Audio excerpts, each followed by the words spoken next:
Tinongotenda Mwari kuti mayuthi tiri pano zuva ranhasi tapiwawo zuva redu rekufara. Regai tidaiso. Wonyengetera hakuna, wozvinorema kuna Baba hakuna. Wonyengetera wozvinorema kuna Baba hakuna. Wonyengetera wozvinorema kuna Baba hakuna. Wonyengetera wozvinorema kuna Baba hakuna. Ona kuna teti hakuna. Wozvinorema kuna teti hakuna. Ona nyengetera wozvinorema kuna Baba hakuna. Ona kuna teti hakuna. Wozvinorema kuna Baba hakuna. Wonyengetera wozvinorema kuna Baba hakuna. Onaka ona ibambeka njalo amashwe.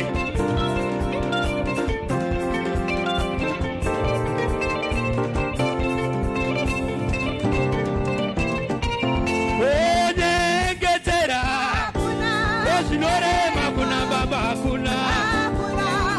Wonyengetera wozvinorema kuna Baba hakuna. Toda kubatsora bhata ipapo vakomana vangu.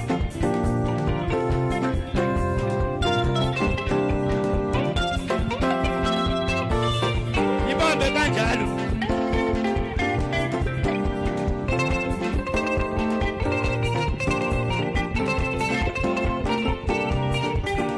Zvipere mushe karumba ipapo. Ase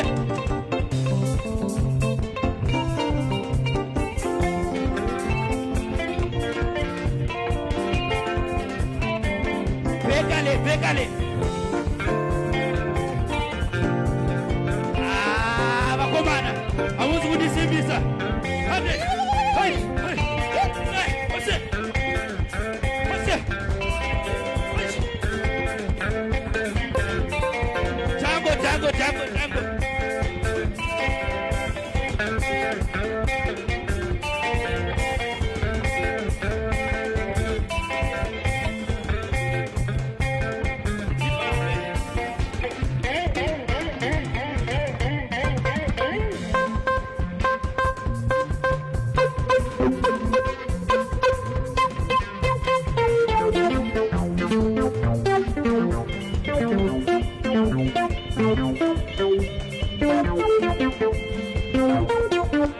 Tango. Mira o kadang.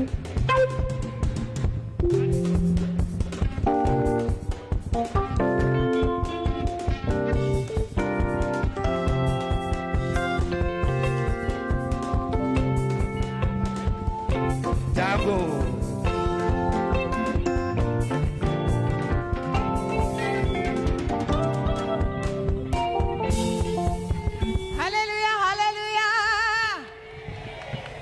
Jehova efuli minyango, Jehova efuli minyango akeko ongavala. Jehova efuli minyango, Jehova efuli minyango akeko ongavala.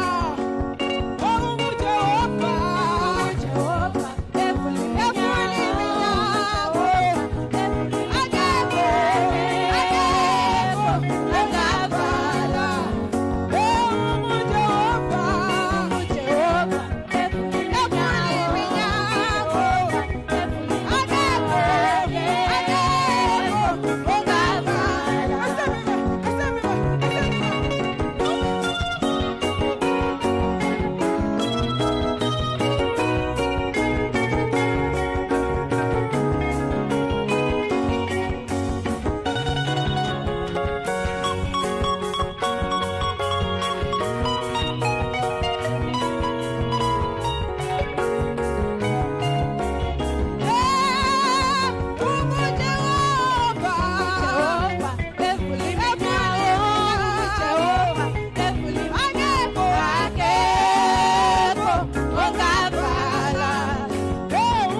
mutima walirato waliteng iyo wayaruna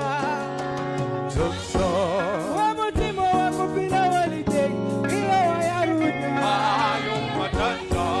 we mutima Jehova waliteng iyo iyelele ayo matata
Hallelujah church.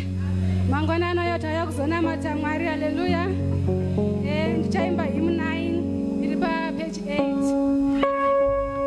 Ndinoshamiswa kwazvo inini namababa kwasaba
kunodana kwobulitse manje wakatendeka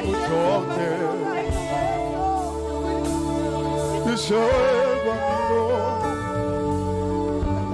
Anamatamwa Uyayimutonde Uyayimutonde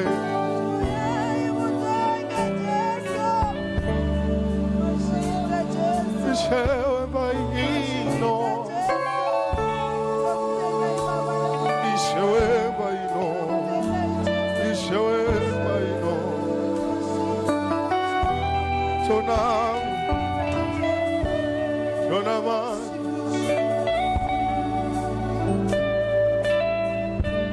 My God Dino Swamanzi Changopfura pamberi nokurobidza Mwari Hengiro Sioti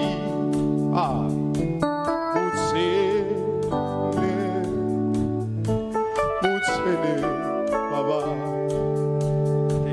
Dino Swamanzi Hengiro Sioti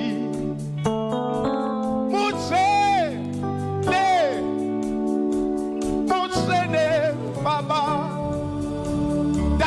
Dava Swamanzi Damanzo Ekiro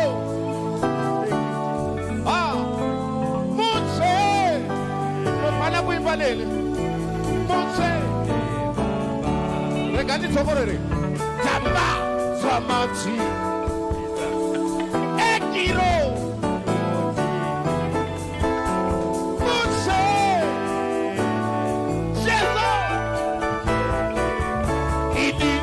Swamanzi Ekirosi Ochi Mutsene Mutsene Jesu Mutsene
you, Father. We thank you.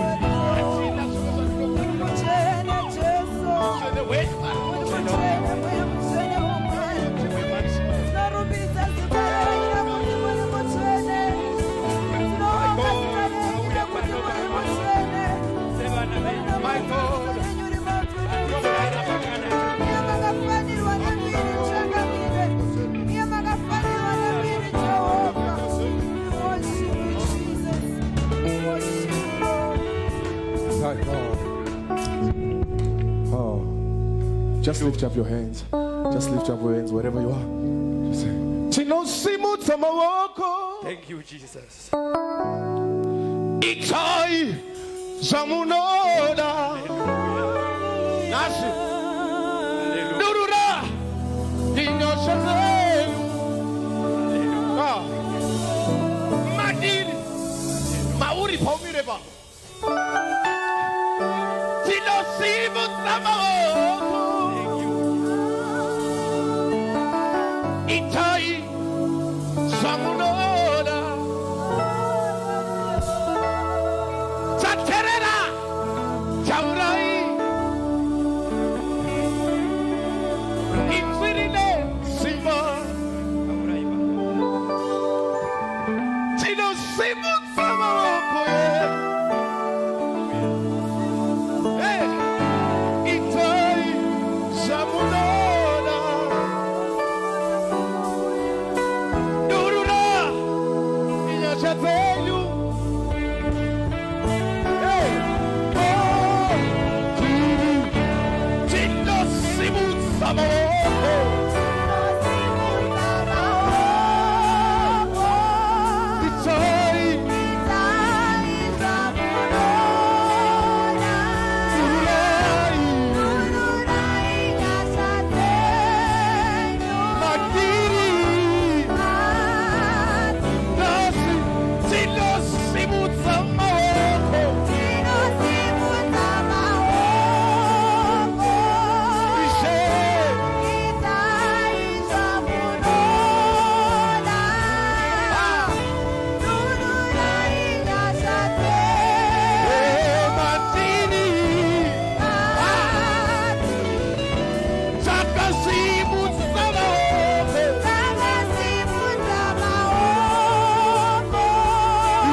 Vakafara chete, hallelujah.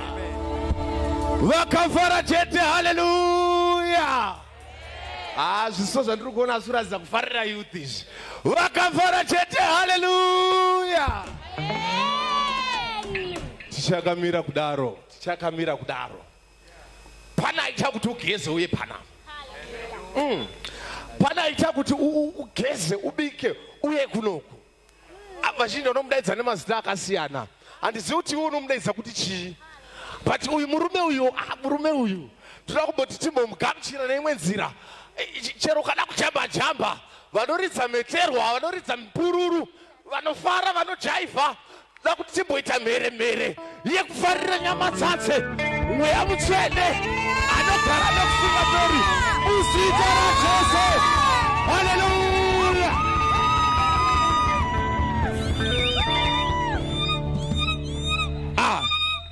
Tokubva iye atipa munhu waMwari.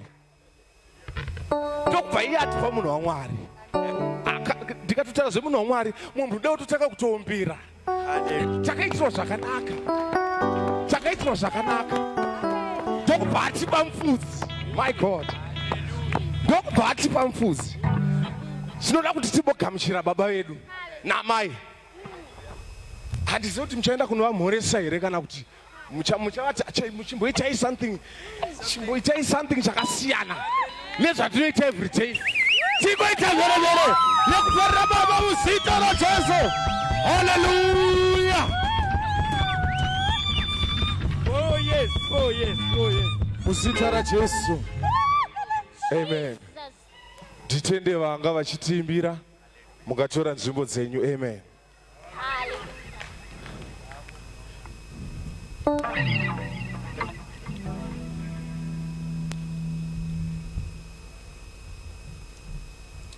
Tine Sunday school musati maenda.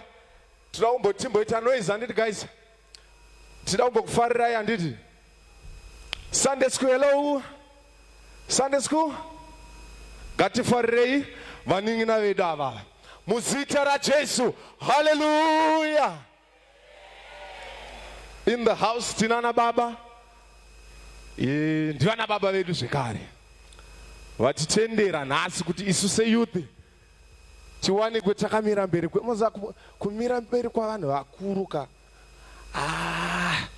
Idzi nyasha idzi kaidzi. Idzi nyasha idzi. Toda kungofarira vana baba vari in the house. Muzita raJesu. Hallelujah. Toteera ana mama. Vana amai vedu.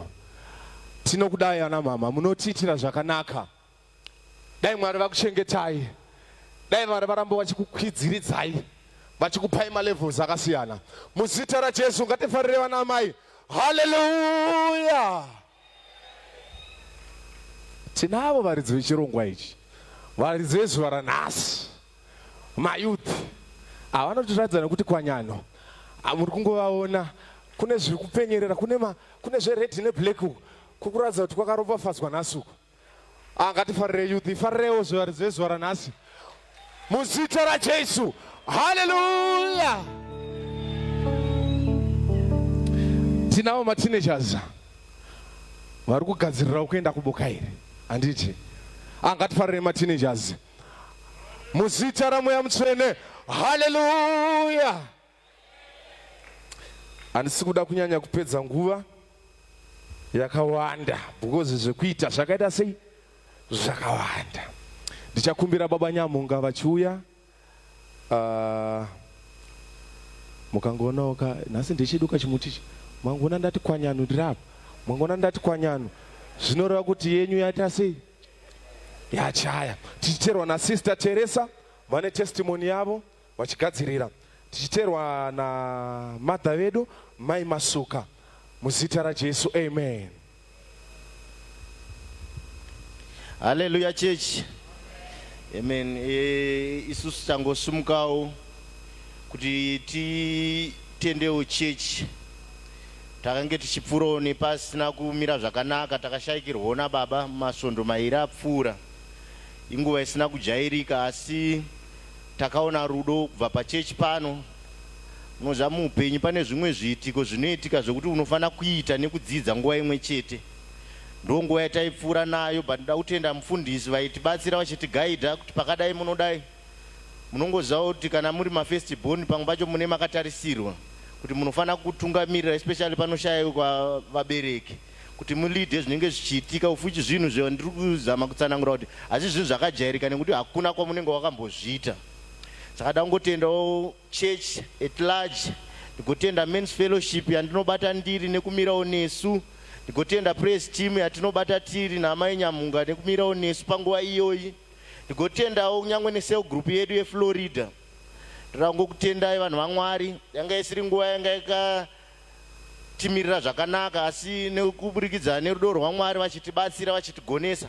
Tinongoda kukutendai, hatina hedu mashoko mazhinji mufundisi, tinongoda kutendawo nemese makatisendera mamessages tayaona mamwe nepressure taitadza kupindura, asi takaona mameseji, rudo takaruona. Ndongoda kukurudzirawo mumwe kuti wanawo paunobatawo uri muchechi kuitira kuti pazvinorema nzira yacho haidi kuti ufambe uri one, inoda kuti uwanewo vanokuperekedza kuti zviite nyore. Muzita nemuropa ramambo Jesu. Haleluya.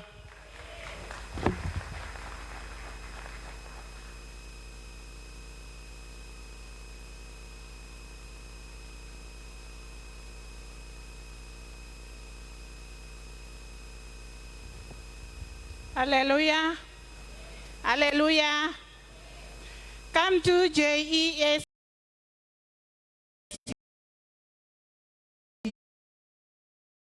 US. JOY you follow. Come to JES US. JOY you follow. JOY, JOY, JOY you follow. JOY, JOY, JOY you follow. Come to JES US. JOY you follow. Maita ininda uya kuzopawo testimony yangu yezvakaitika kwandiri. Nai ndoda kutanga ndabvunza kuti nai nguva inonyatsonaka hope ndeipi? Inonyatsonzwa kuti wakunyatsonzwa kuti ndakarara zveshuwa inguva ipi? Kunze kwakuedza nditi zvakanaka maita henyu muzondoramba ndoda kuti murambe muchiziva kuti kunze kwakuedza, kunze kwakuedza. Ini ndakabva pana pamusesandi ndikaenda kuEdenvale, kunogara vana vesister yangu. Umwe wacho tinopinda naye panapa, kungoti yezvinezvi ari kushandira kure, asi tinopinda naye pana panonzi Ethel. Saka ndaenda tabva panapa nagogo wakatonditi uri kuenda usiku uno, ndikati ndiri kuenda. Ndakaenda ikoko ndikati fasting yangu ndoda kunoita navo vana ivavo kuEdenvale. Tasvika kuEdenvale, takarara usiku manheru tikanamata, kunze kwakuedza tikanamata. Makuseni kunze kwatochena ndamuka, ndakagara pamubhedha ndiri kunamata. Iye akangoburuka pamubhedha, anga akazvitakura. Iye akangoburuka pamubhedha zvikanzi ndiri kuda mvura. Aburuka pamubhedha ndakaramba ndichinamata ndichinamata ndichinamata. Umwe wachona anga akagarawo achinamata. Abva asimuka. Asimuka kudai takanzwa pamusoro pemba kuti di. Ndikati ndikangoti ndobva ndaramba ndichinamata. Ndikakudzai kuti kungoti kwandakaita ceiling iya yamunoza ine reinforce yakawira kundiwira. Ndakarara ipapo. Chandakagona kuwandisa musoro wangu, handitozivi kana kuti mapilo akazobva kupa akanga andivharira mumusoro. Ndakaramba ndakangoti ndiri wenyasha, hakuna chinondiwana. Ende munoziva kuti mupfungwa mangu makatanga kumhanya kuti Daniel akawira mugomba reshumba, Abednego, Meshaki naShadrach vakapinda mugomba remoto, asi hapana akakuwa akabuda akarumwa kana kuti akatsva. Ini ndakazvitora saizvozvo, handina kana kukuwara. Ceiling yake akanditsimbirira. Ava vana kwavari haina kuvavira. Zvadaro vakachema vakadaidzira, mama kane mama, we come help help. Vanhu vakauya vakamira vakazobatsirana kusimudza ceiling yakuti ndikwanise kubuda ipapo. Ndakapabuda, asi ndakati Mwari makanaka, nhasi ndini Daniel, nhasi ndini Meshaki, Shadrach naAbednego. Ndakazvikudza kuna Mwari. Zvadaro takaswera tinaye tichitobvisa marara ezvinhu zvakanga zvadanhera mumba nezvakapwanyika kuntarara manje takaswera hedu tiri pafasting yedu tichidaro tichiita basa redu kuntarara manje akamuka kunze kwakuedza kwandiri kutsaura akamuka mwana akatanga kufamba nemba apa handina kuziva kuti nguva yake yatokwana akatanga kufamba nemba akafamba nemba ndakazomuka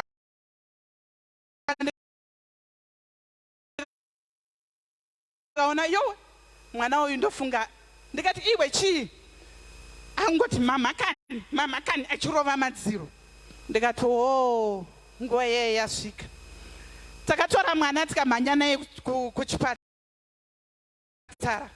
zvikanzi mimi chidzokerai iye ari kusara kuno ende yakasara zveshu dzanza kuma3 ipapo kuma4 ipapo nesi iye akabva ndifonera akati mama mwana atopadhuze kutouya ndikati okay it's fine takanamata zvikanzi mwana amira haachafambi angomira angostika vambotanga vachati manesi kusvikira nesi wachona akandifonera akati imi takutya zviri kuno mwana akangomira mwana haasi kufamba ndikati kochirudziro ndakafonera gogo nhika ndikati gogo mukai munamati gogo vakamuka vakatanga kunamata ndikati izvi zvazvichadinini izvi zvakuda venyasha vakuru venyasha ndakangoti regai ndifone gogo akanditi wafonera here ana mama nababa ndikati regai ndivafonere ndakafona foni yamama vanga ndofunga vana kuinzwa ndikasenda message ndikasenda message pafoni yababa ndikati agent ndikabva ndavabhipa chinguva chandiri kutaura kuti nguva hope dzinonaka nguvai asi vakabva vafona nguva iyoyo vanhu ava vasi kurara vanhu vaMwari vakabva vafona nguva iyo zvikanzi chii mwanangu ndikavaudza vakati right now ndakutoenda kunonamata vakaenda amai nababa vakanonamata nguva handina kana kuita 10 minutes tenzwe kamwana kachema ndakasimuka ndikasvetuka hama dzangu ngatitendei Mwari takapiwa chipo pano pachechi pedu takapiwa blessing ngatitorei blessing yatinayo ndinovatenda baba naamai handigone kukutendai nekuti mafaro andinawo wakanyanyisa maita henyu mama ndinotenda mama havana kuzorora vakaramba vachingofona mwana zvasei mwana aita shuga zvazodii asi mama vakaramba vachingofona vachida kunzwa kuti zvakamira sei saka tinotenda nechipo chaihombe chatiinacho mazvita enyu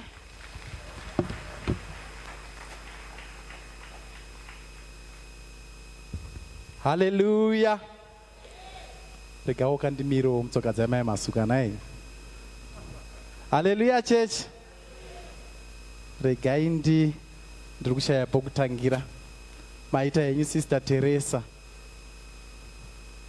Hanzi tine vanhu vaMwari vanotiitira zvakanaka mufundisi Jiriji naamai.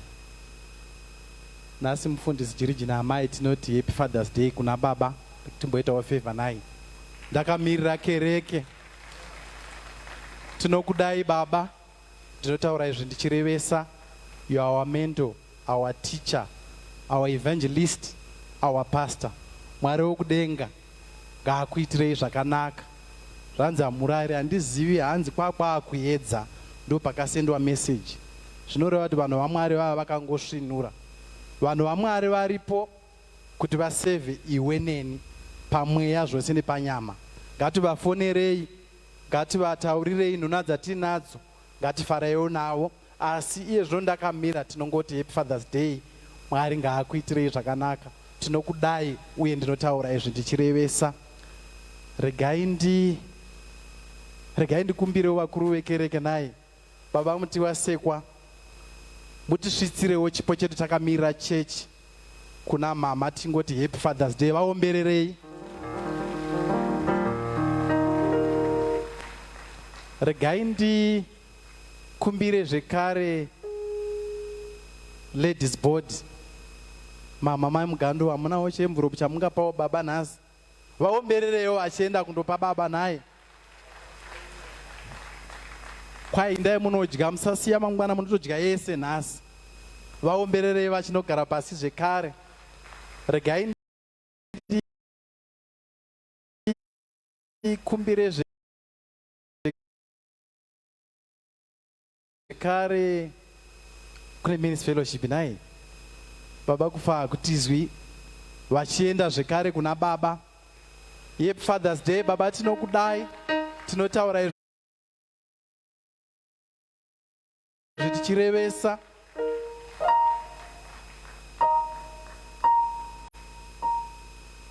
Plus pamberi apo in 2 weeks time Mwari vanenge vatiwedzerera futi makore nhai pana baba.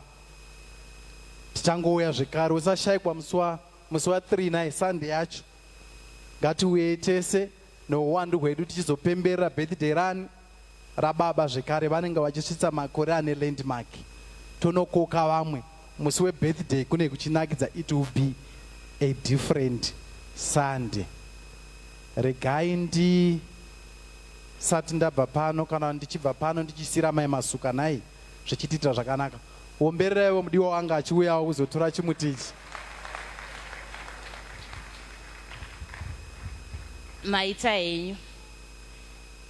Amen. Ini ndasumukira kuzotenda. Ndoda kutenda mama zuro taiva nemubatanidzwa wedu. Takanakirwa. Takadzidziswa. Takadzidza. Ende tiri kuteerera. Mama maisa nyamawe. Ndokumbirawo muye musvitse mama chipo chedu chokutenda.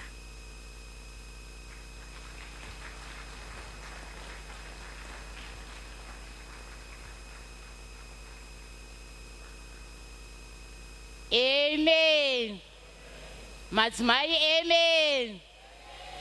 Madzimai amen. Right. Ngaongwe. Ane zvaanoda kuita. Ndokumbira unotorehwa ku Sunday school. Andi Julie. Right. Madzimai tichifamba tichiuya kuno sekutaurirana kwatakaita on behalf of vana vedu. Uyaiton madzimai.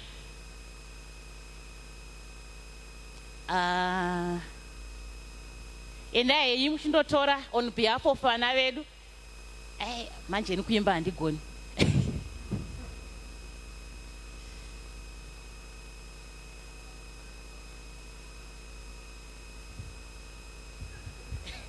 Hallelujah. Madzimai, madzimai. Maitiro enyaya, maitiro enyaya.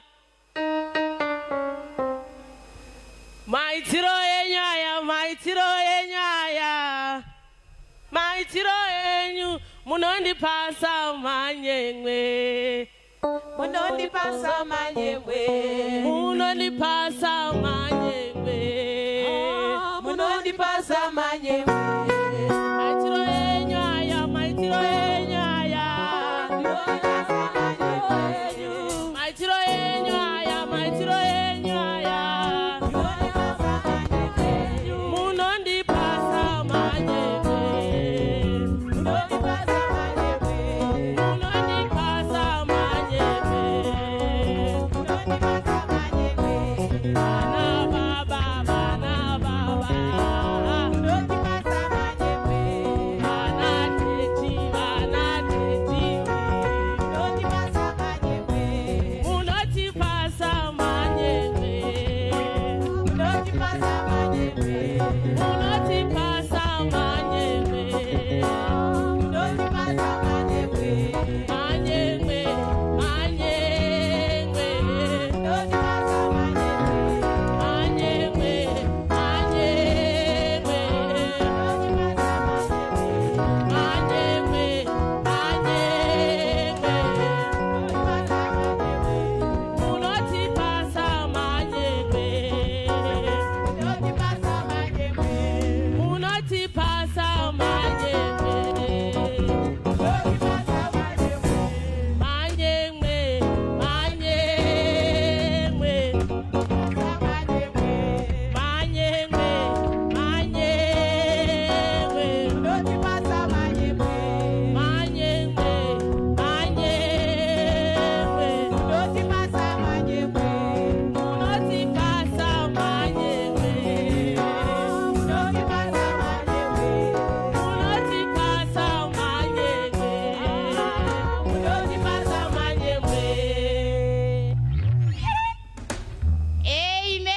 aiwa toda kutenda Mwari.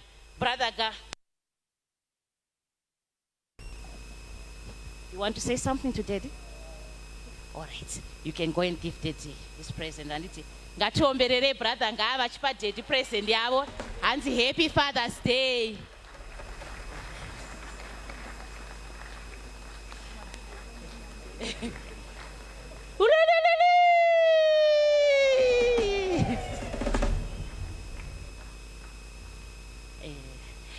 Amen.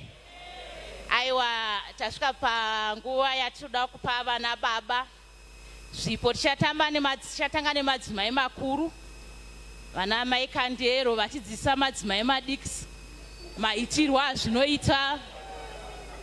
Right, I think zvatinoita handiti baba vakauya ne the other side, mai vachibva ne the other side. Aiwa tichingopanana zvipo mai aiwa baba munenge muchiuya, amai pavanouya. Manyemwe manyemwe Munondipasa manyemwe. manyemwe manyemwe Munondipasa manyemwe.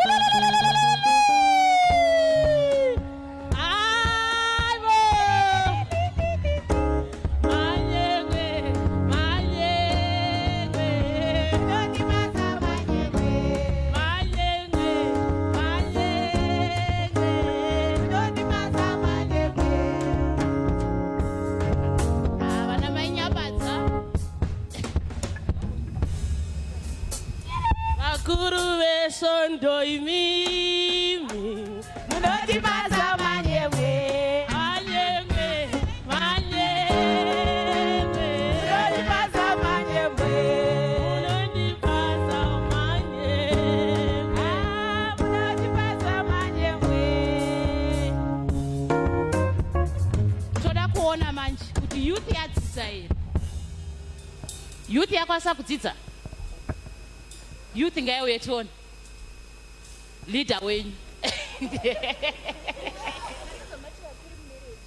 Aiwa nezvigaro. Manyemwe manyemwe Munondipasa manyemwe. manyemwe manyemwe. Munondipasa manyemwe.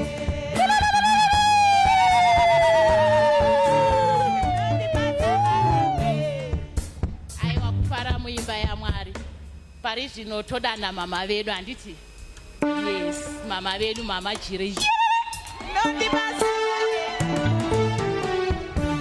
Munondipasa manyemwe. Munondipasa manyemwe. Mama imi, mama. Munondipasa manyemwe. Mama imi, mama. Munondipasa manyemwe. Zokai, zokai, zokai.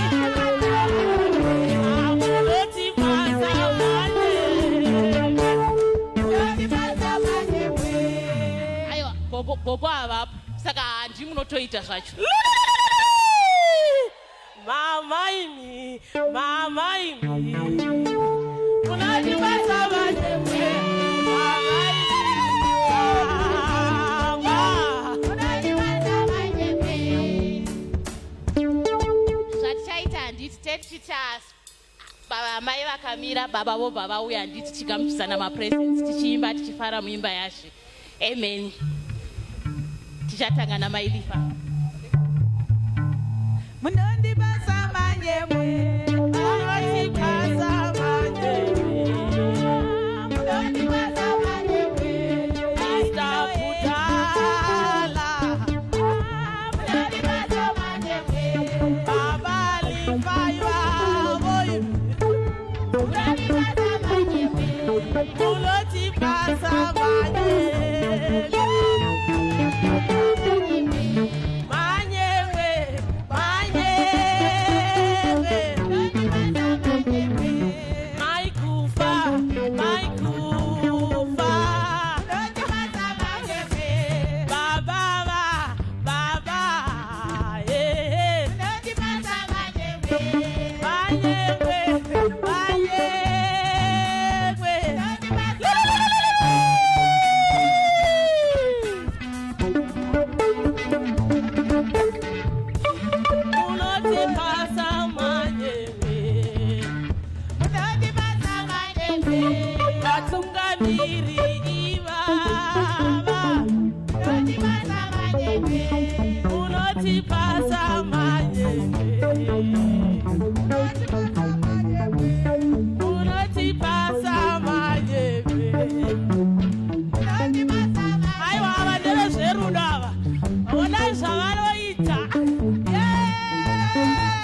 nedhenzi kuti tinovada.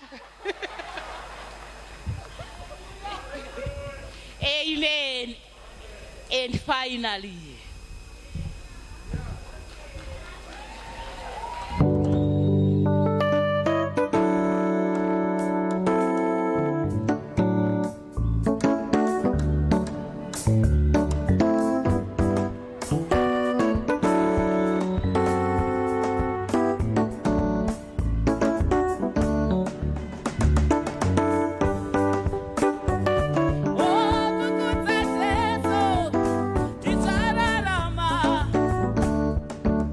muzita raJesu. Haleluya. Mfundisi zvandaona apa harino hariperi.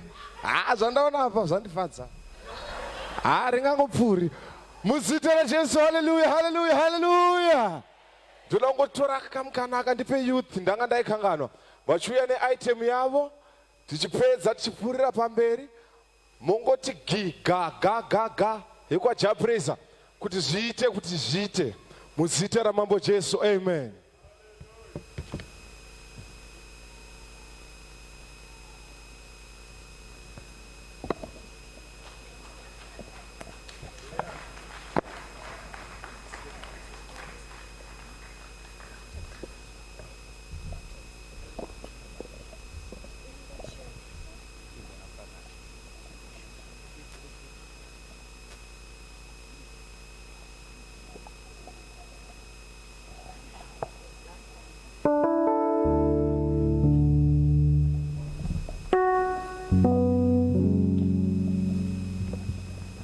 Hallelujah. I need a far right.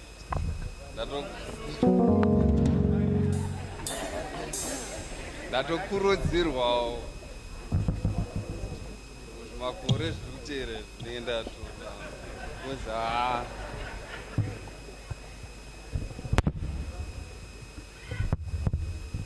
ya isu tangoseyouth kuda kuitawo item yedu tagadzirire ndakapinda musungano ndakazodzwa ndasimudzirwa ndakapinda ndakazodzwa ndasimudzirwa ndakapinda ndakazodzwa ndasimudzirwa ndakapinda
Amen. Tifarire youth chigara pasi muzita raJesu.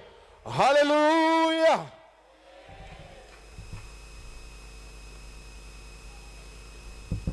Isu se youth tichifarira baba vedu. Tichifarira baba vedu. Tauyawo nechipo chedu Dedi gamuchirai sevana. Tinoda kukutendai nekuvapa onaita takanga tiinayo. Tinoda kukutendai nekufamba kwese nekutifudza kwamunoita nerudo rwenyu. Mwari ngaakuitireiwo zvakanaka muzita raJesu.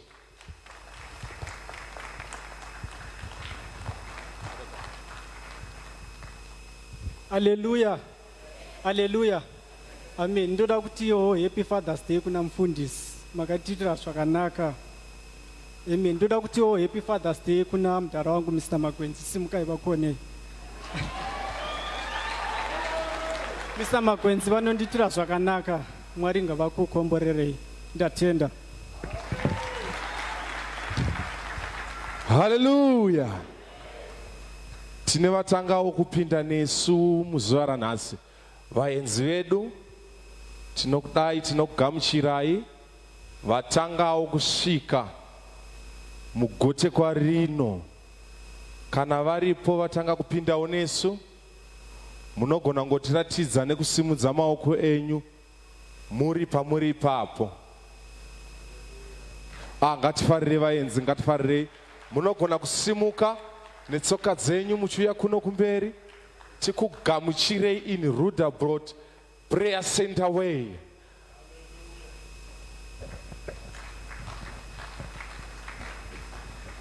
Oh, hakuna mumwe wakafanana naye. Hakuna mumwe wakafanana. Chiko hakuna mumwe wakafanana naye. Ishe wembadzi. Oh, ndashaiwa mumwe wakafanana. Iko hakuna mumwe wakafanana. Iko hakuna mumwe wakafanana naye. Ishe wembadzi. Oh, hakuna. Muzita raJesu ngatifarire vaenzi vedu muzita ramambo Jesu. Hallelujah. Ini ndimirewo pano. Ndinoitwawo mukoma to line. Ndiriwo brother. Yeah. Munongoona chero nemachenera ndakaita kuti ndiri brother. Amen. Saka ndoda kuti mundizevezere. Ndoudza kereke kuti matishanyira here. Mauya kuzopinda nesu zvachose here. Asi ava vanofarira vauya zvachose. Saka ndichatanga na mama, ndizivi kuti ndisister here. Mondizevezera ndo. Panyika ndiye anotonga. Kudenga ndiye anotonga. Ava ndi sister. My brother oye! Oye! My brother oye! Oye! Musuku abdaire zvine. My brother oye! Ndazokunzwai. Ava ndi sister. Sister Winnet. Hadzi ndauya zvachose. Ndosaka ndati my brother oye. Kana nezita ndabva ndakanganwe.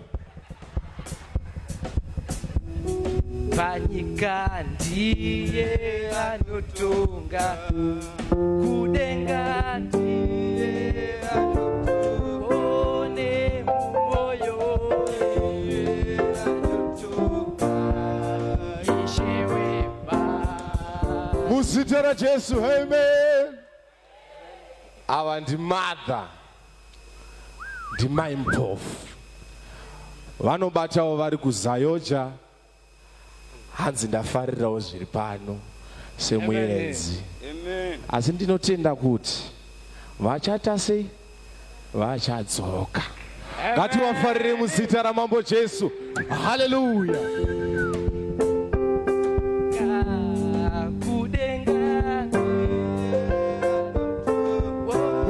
Jesu, hallelujah.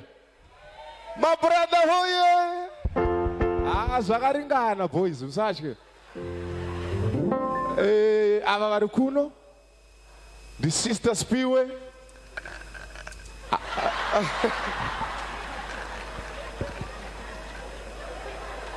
Hanzi ndangoshanya. Asi ndinovimba kuti chi vachadzoka. Ngativafarire muzita ramambo Jesu. Tinaye Mwari wezvishamiso, tinaye Mwari wezvishamiso, tinaye Mwari weminana, tinaye Mwari wezvishamiso. Muzita raJesu, amen. Vana baba muriko. Namba iri kukura uku. Iri kukura. Ava ndibaba manyonga. Amen. Hanzi ndauya zvachose. Amen. Hanzi ndafarira zviri kuitwa neyouth. Amen. Ndauya zvachose. Amen. Muzita raJesu, hallelujah. Amen.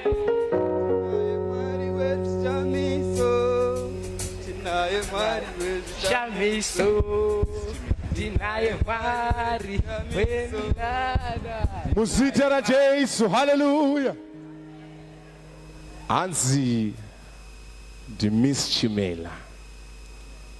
Ndashanyawo.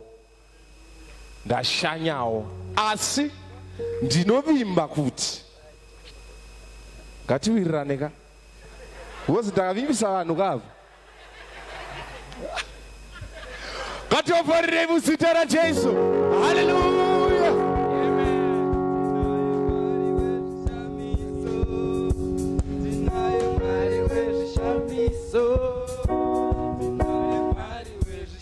Vakumbiro kanguva kadiki diki kancane kekungoisawo inzwi. Regai ndivape. Amen, chechi yaJesu. Amen. Ini ndakamira pano muzuva ranhasi ndiri kunzwa kufara zvikuru. Saka ndisati ndataura kuti ndinoitwani, ndoda ngoti muone kuti tiri kufara. Ndichiti muzita raJesu, amen. Tiri kufara kusangana. Kufara kusangana. Tiri kufara kusangana. Tiri kufara kusangana. Tiri kufara kusangana. Tiri kufara.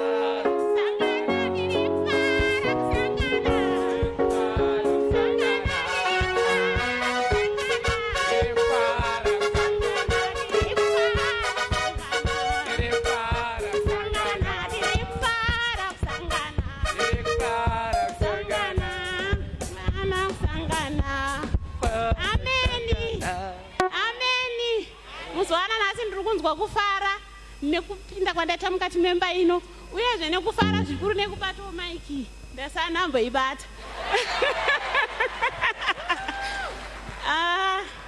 Ini ndinoitwa mai mutasa, vanhu vandiwo baba vakamira pamberi. Ndangoona vamwe vachiuya nezvipo, ina handina kukwanisa, asi ndinongoti Mwari akandiitira nyasha.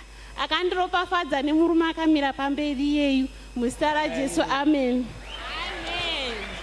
Kufara kusangana. Amen. Amen. Ndinokwazai mose muzita raJesu Kristu nchiti amen. Amen. Inini ndiri mai mutasa vadiki. Amen. Ndauya kuzobata neni nhasi muzuva ranhasi. Amen. Amen. Tiri kufara kusangana. Muzita raJesu ngatifarire vaenzi vedu muzita raJesu, amen. Amen. Tiri kufara kusangana. Tiri kufara kusangana. Tiri kufara kusangana. Tiri kufara kusangana. Tiri kufara kusangana.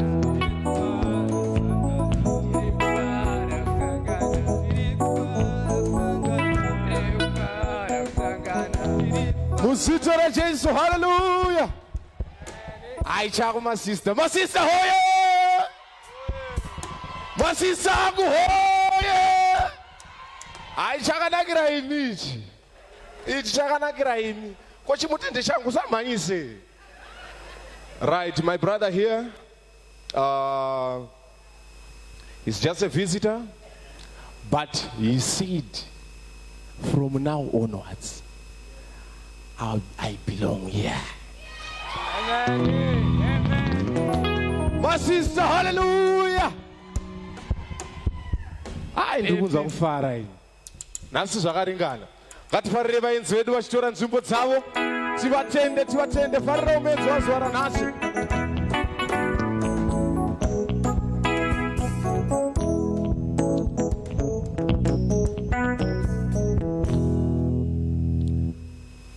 Mukana una tsitsi. Mukana una tsitsi. Ini ndine wandoda kukwazisawo.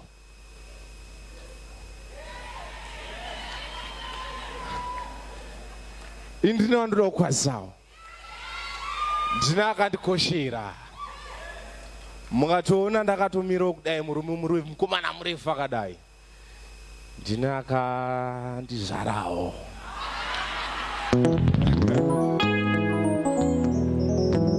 Toda kungogamuchira mbuya Dhube vari pakati pedu. Mbuya vevazukuru 13. Mwari ativachengete. Mwari akuitirei zvakanaka nevamwe vari kuuya. Asi ndotaura namba yavo. Vari kuuya manje. Ngativafarirei muzita raJesu. Haleluya. Asi ndonyanya kupedza nguva. Wagadzirira shoko reyouth rand zure zuva ranhasi. Wagadzirira zuva ranhasi.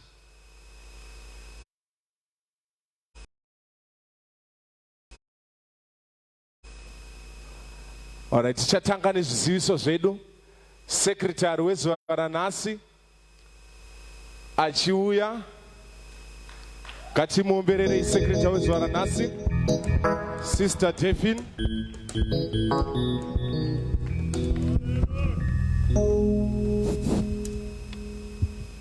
Hallelujah. Hallelujah. Vari kufara mimba yaMwari. Amen. Nhasi zuva rakanaka, izuva reyouth. Anti ndofunga mese mangono neenergy yanga iri panapa kuti tiri kufara. Amen. Indoitwawo Sister Daphne Chikasha. Neno ndiri sister ndofunga mundono ndakachena nti.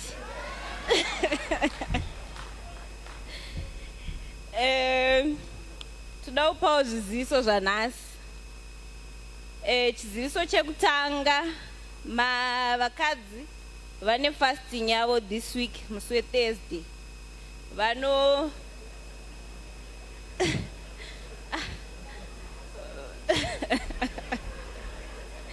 Nachifana kuti maladies. Vana mama. Okay, vana mama vane fasting yavo this week musi weThursday. Vanokurudzirwa kuti vanobreaka kudzimba dzavo. Then mama Jiriji vanenge vachiona vakadzi musi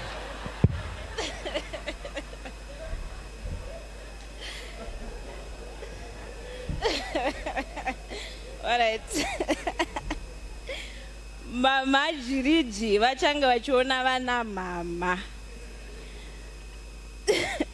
musi weThursday kubva nenguva dza10 AM kusvika nenguva dza3 PM. Then sechurch tinoda kuti Happy Father's Day kuna nababa vese. Happy Father's Day kuna baba vedu baba Jiriji. English service ichiriko ende tinokurudzira kuti vanhu vaparidze vachiisawo pamagroup vachishare. Then marketing team neve-evangelism vari kuencourage kuti vanhu vashare maflyers. Munokwanisa kutora maflyers pa-information desk pana Sister Ines. Then vese vane vana tinokurudzira kuti vana vaende kunogara mumother's room. Then vane vana vari below 3 years then vashanya vese vari kukurudzirwa kuti vaende kunoona secretary wechechi vanyabadza apo pa-connecting lounge pana mukoma kosi munogona kusimudza ruoko vanhu vaone. Then tinoencouragea kuti vanhu vabvise zvipo zvavo nematithe, namba dzebhenki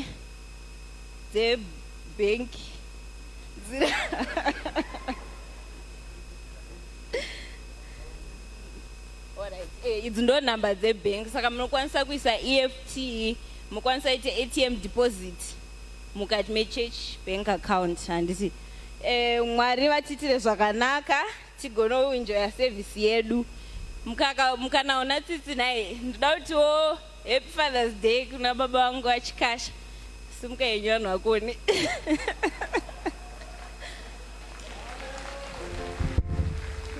Okay, ndoda kuti ndova ndipa mic maita basa. Muzita raJesu, haleluya. Hasinonyanya kupedza time pano pari kunakidza panapa. Ndichasiyira nguva yose kune muparidzi wedu wekutanga, ndichasiyira nguva yose kuna Sister Talent vachigadzirira vachiuya zvavo kuzotora nguva ino. Vafarireiwo, vafarireiwo, munogona kuramba muchiombera, vafarirei muzita raJesu, amen.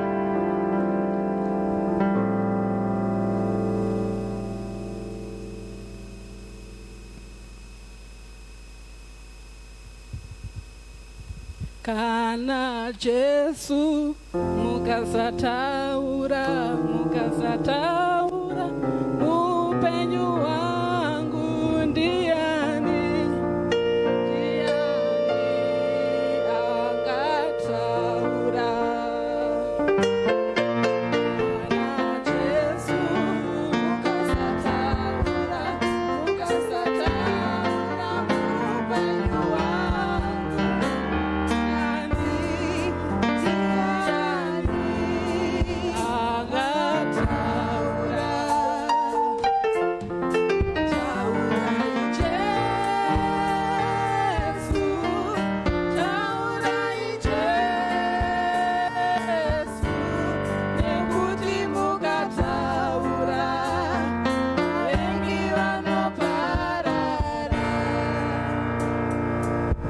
Hallelujah. Hallelujah. Ndisati ndatanga ndangotenda ma-board members akatendera kuti pave ne-youth Sunday. Baba namama chiri chitokutendai makazvitendera. Takutoonawo mukanaka wekubata mamicrophone tichitaura pamberi pevanhu. Yeah. Tichibuildawo confidence. Taisatombogona kumira pamberi pevanhu, but tiri kutodzidzira tichienda. Hallelujah. Ndangonzwa mwe achiti my happy Father's Day kuna baba. Asi nini baba vari kuZimbabwe. Asi ndine mudiwa. Mudiwa. Ndiba mukuru wandinogara nawo. Ndo andinoda kuti happy Father's Day bamukuru. Okay. Shoko redu ndikumbira kuverengera shoko kubva kuna 2 Timothy 3 verse 16 to 17, then John 1 verse 1 to 3. 2 Timothy 3 verse 16 to 17. Rugwaro rose rwakafudzirwa naMwari runobatsira pakudzidzisa nokurayira nokururamisa nokuranga kuri mukururama, kuti munhu waMwari akwane agadzirirwe kwazvo mabasa ose akanaka. 2 Timothy 3 verse 16 to 17. All scripture is given by inspiration of God and is profitable for doctrine, for reproof, for correction, for instruction in righteousness, that the man of God may be perfect, thoroughly furnished unto all good works. John 1 verse 1 to 3. Pakutanga shoko rakanga riripo, shoko ranga riri kuna Mwari, shoko rakanga riri Mwari. ireri pakutanga rakanga riri kuna Mwari. Zvinhu zvose zvakaitwa naye, kunze kwake hakuna kuitwa kunyange chinhu chimwe chakaitwa. John 1 verse 1. In the beginning was the Word, and the Word was with God, and the Word was God.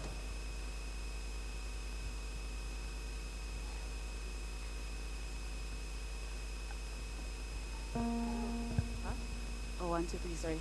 The same was in the beginning with God. All things were made by him, and without him was not anything made that was made. Hallelujah. Hallelujah. Musoro weshoko wangu nhasi uri kuti zvakakoshera kuverenga shoko. The importance of Bible study. Ndobva ndabvunza kuti mukasaverenga shoko muupenyu hwenyu munenge muchimboverenga chii zuva nezuva. Amen. Kunzwa shoko museSunday kuchechi zvakakwana here kana kuti panoda kuita another step forward? Zviko zvakambokoshera kuverenga shoko kana wawega. Amen. Ndobva ndati point number 1 zvinoita kuti tigoziva Mwari. We know God through the word. Hallelujah. Vhesi rataverengesa riri kuti in the beginning was the word, and the word was with God, and the word was God, which means kuti shoko raMwari ndiMwari anenge achitaura muupenyu hwedu. Hallelujah. Ndiri kunzwika here? Hallelujah. Ndidairo amen nemutsindo ndiite confidence. Shoko raMwari ndiMwari ari kutaura muupenyu hwedu. Hallelujah. Nekuti shoko riri kuti zvoni pakutanga papa neshoko, shoko rina Mwari, shoko racho riri chi? Riri Mwari. Saka tikasaverenga shoko tiri kuziva Mwari hau. Tiri kufanira kudi kuriverenga timuzive mo. Hallelujah. Second point yangu yevhati for growth in your salvation. Last week apa pakambotaridzwa namufundisi preserving your salvation. Hanzi to preserve something unofanira kuramba uchichitarisa kuti chichiri chakanaka here. Saka 1 Peter 2 verse 2 inobva yati as newborn babies desire the sincere milk of the word, that you may grow thereby. Semwana achangobva kuzvarwa munomunyima chikafu here, munomunyima mukaka here. Isusu semaChristians tawana salvation kuti tukure tindoramba tichiverenga shoko, tikure pamweya, tiwedzere salvation yedu. Hallelujah. Point number 3 of yati kuverenga shoko kunoita kuti tizive chokwadi kubva kumanyepo. Hallelujah. Tizive chokwadi kubva kumanyepo. Jesu paakatsanya 40 days and 40 nights akabva atemptwa naSatan. Satan aiuya neshoko riri kutobva mubhaibheri. Asi dai Jesu aisaziva shoko rakewo angadai akafuririka naSatan. Hallelujah. Asi akapindura achishandisa shoko kuti iwewe hanzi munhu ararame nechingwa chete. Paangaudzwa nzi tena matombo kuti aite chingwa. Dai aisaziva shoko angadai akati ndine simba kaini rekutena matombo kuti aite chingwa. John 8 verse 31 to 32 inobva yati if you abide in my word you are truly my disciples, and you will know the truth, and the truth shall set you free. Hallelujah. What is to abide? To conform to my definition and or to accept. But how can you accept something that you don't know? We have to read the word. To conform to it so that we know. Hallelujah. Point number 4, the word of God creates. Hallelujah. As all things were made by him, and without him was not anything made that was made. Hallelujah. Hallelujah. As all things were made by him. And asina kugadzira pangadai pasina shaka creatwa. And the other thing, Mwari paisika nyika aitaura shoko. Hallelujah. No vandadzokera ku John 1 verse 1. In the beginning was the Word, and the Word was with God, and the Word was God. Aingotaura shoko, let there be light. Yes, hallelujah. Isu tikushataura shoko ripi kumuupenyu wedu kana tisiri kuverenga here. Hallelujah. Tikumbotaura riri kubvepi mushoko muupenyu wedu. Then point number 5. It equips us for good work. Hallelujah. And it's not God is the promise keeper. Asi tinoziva here ma-promises acho aMwari. Hallelujah. Nezuro ku English service kwakanzi kwaitaura hallelujah. Kwaitaura my types of prayers. Then one of the types was prayer of petition. We pray in petition in line with the word of God, thus provoking the principle that is already in place. But kana tisiri kuziva shoko racho tinoona tichishandiseiko ma-principles acho tinenge tisingamazivi, saka tinoprovoka chii. Hallelujah. Hanzi shoko rinoti prepare isusu, it equips us kana kuti takuzopinda muofe. Hallelujah. Handichaipinda hangu deep muofe zvakataurwa nezuro, munonoteerera shoko reSaturday. Hallelujah. Asi ndoda ngotaura pekuti shoko ndo rinoti equipa isusu kuti tigopinda muprayer takagadzirira. Hallelujah. Hanzi God is the promise keeper, but isusu tiri kumaziva here ma-promises akataurwa mushoko. Isaiah 55 verse 11, not so is my word that goes out from my mouth. From whose mouth? From God. And God, the word was God. So through the word. So it will not return to me empty, but will accomplish what I desire to achieve and achieve the purpose for which I send it. Hallelujah. Shoko raMwari haringouye tongorinzwa rorega kutishandura. Rinotishandura isusu richiti equipa kuti tirarame upenyu huri fulfilled. Hallelujah. Mufundisi vanogara vachitaura statement rekuti expectation is the breeding ground of a miracle, but my expectations munomboziva kuti ari adjustable. Kana tisingaverenge shoko tine ma-expectations akatosiyana ne what God wants. Hallelujah. Tinozogona here kunamata kuti Mwari ndipore sei if you don't know kuti God is the healer. Hallelujah. Tinogona here kuti Mwari provide what I need if we don't know kuti God is the provider. Hallelujah. Saka mukuerenga shoko, we put our expectations kuti aite in line with the word of God. Hallelujah. Saka kuerenga shoko kwakanaka. Hallelujah. Uri wegawo mbowerengawo meditate upon the word of God. Hallelujah. Amen. Inini ndagumira pano. Notenda.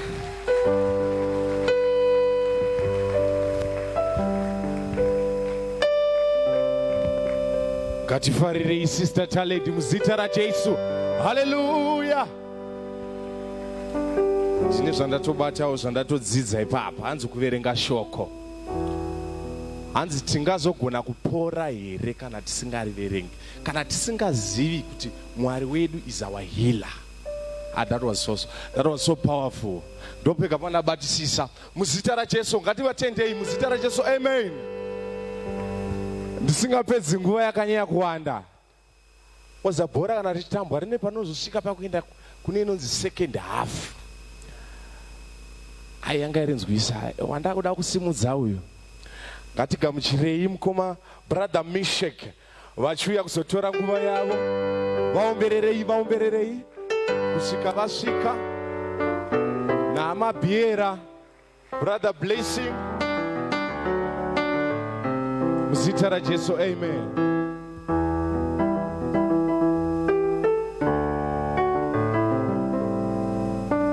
Amen, chechi ya Jesu. Haleluya. Mufaro wangu mangwanani ano kumira pamberi penyu. Regai ndiremekedze baba namai Chirichi, vanova visionary vesangano rino. Munhu waMwari, ndinokudai nemoyo wangu wese. Kubva pandakatanga kuuya pano muna February, Mwari vari kundiwanira nyasha kuburikidza nababa namai. Ngatimbovafarirai mangwanani ano nezita raJesu. Regai ndiremekedze board repano nemukana wakadai. Regai ndiremekedze baba namai Manhivi, our youth leader. We salute you, we love you. Ndisingapedzi nguva muchifanobata pana Judges 11 verse 1 na 1 Timothy 4 verse 12. Ndisingapedzi nguva, nasi it's a Father's Day. Father's Day, it is celebrated on every year on the 30th of Sunday in June.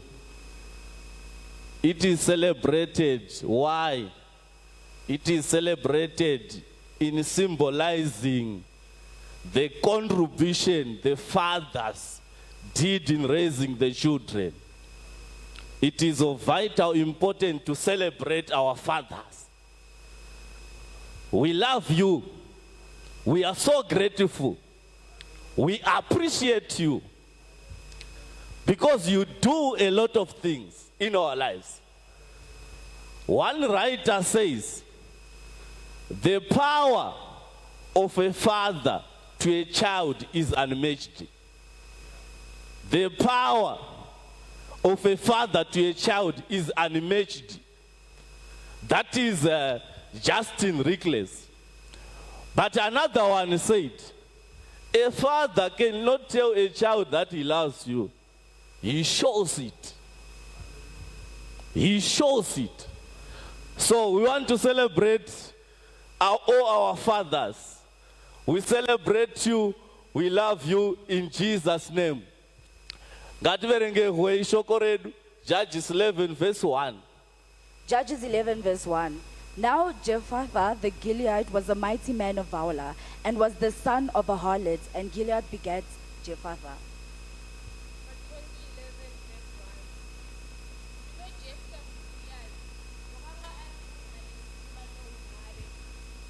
Asi wakanga ari mwanakomana wechifeve. Gilead ndiye wakabereka Jephthah. 1 Timothy 4 verse 12.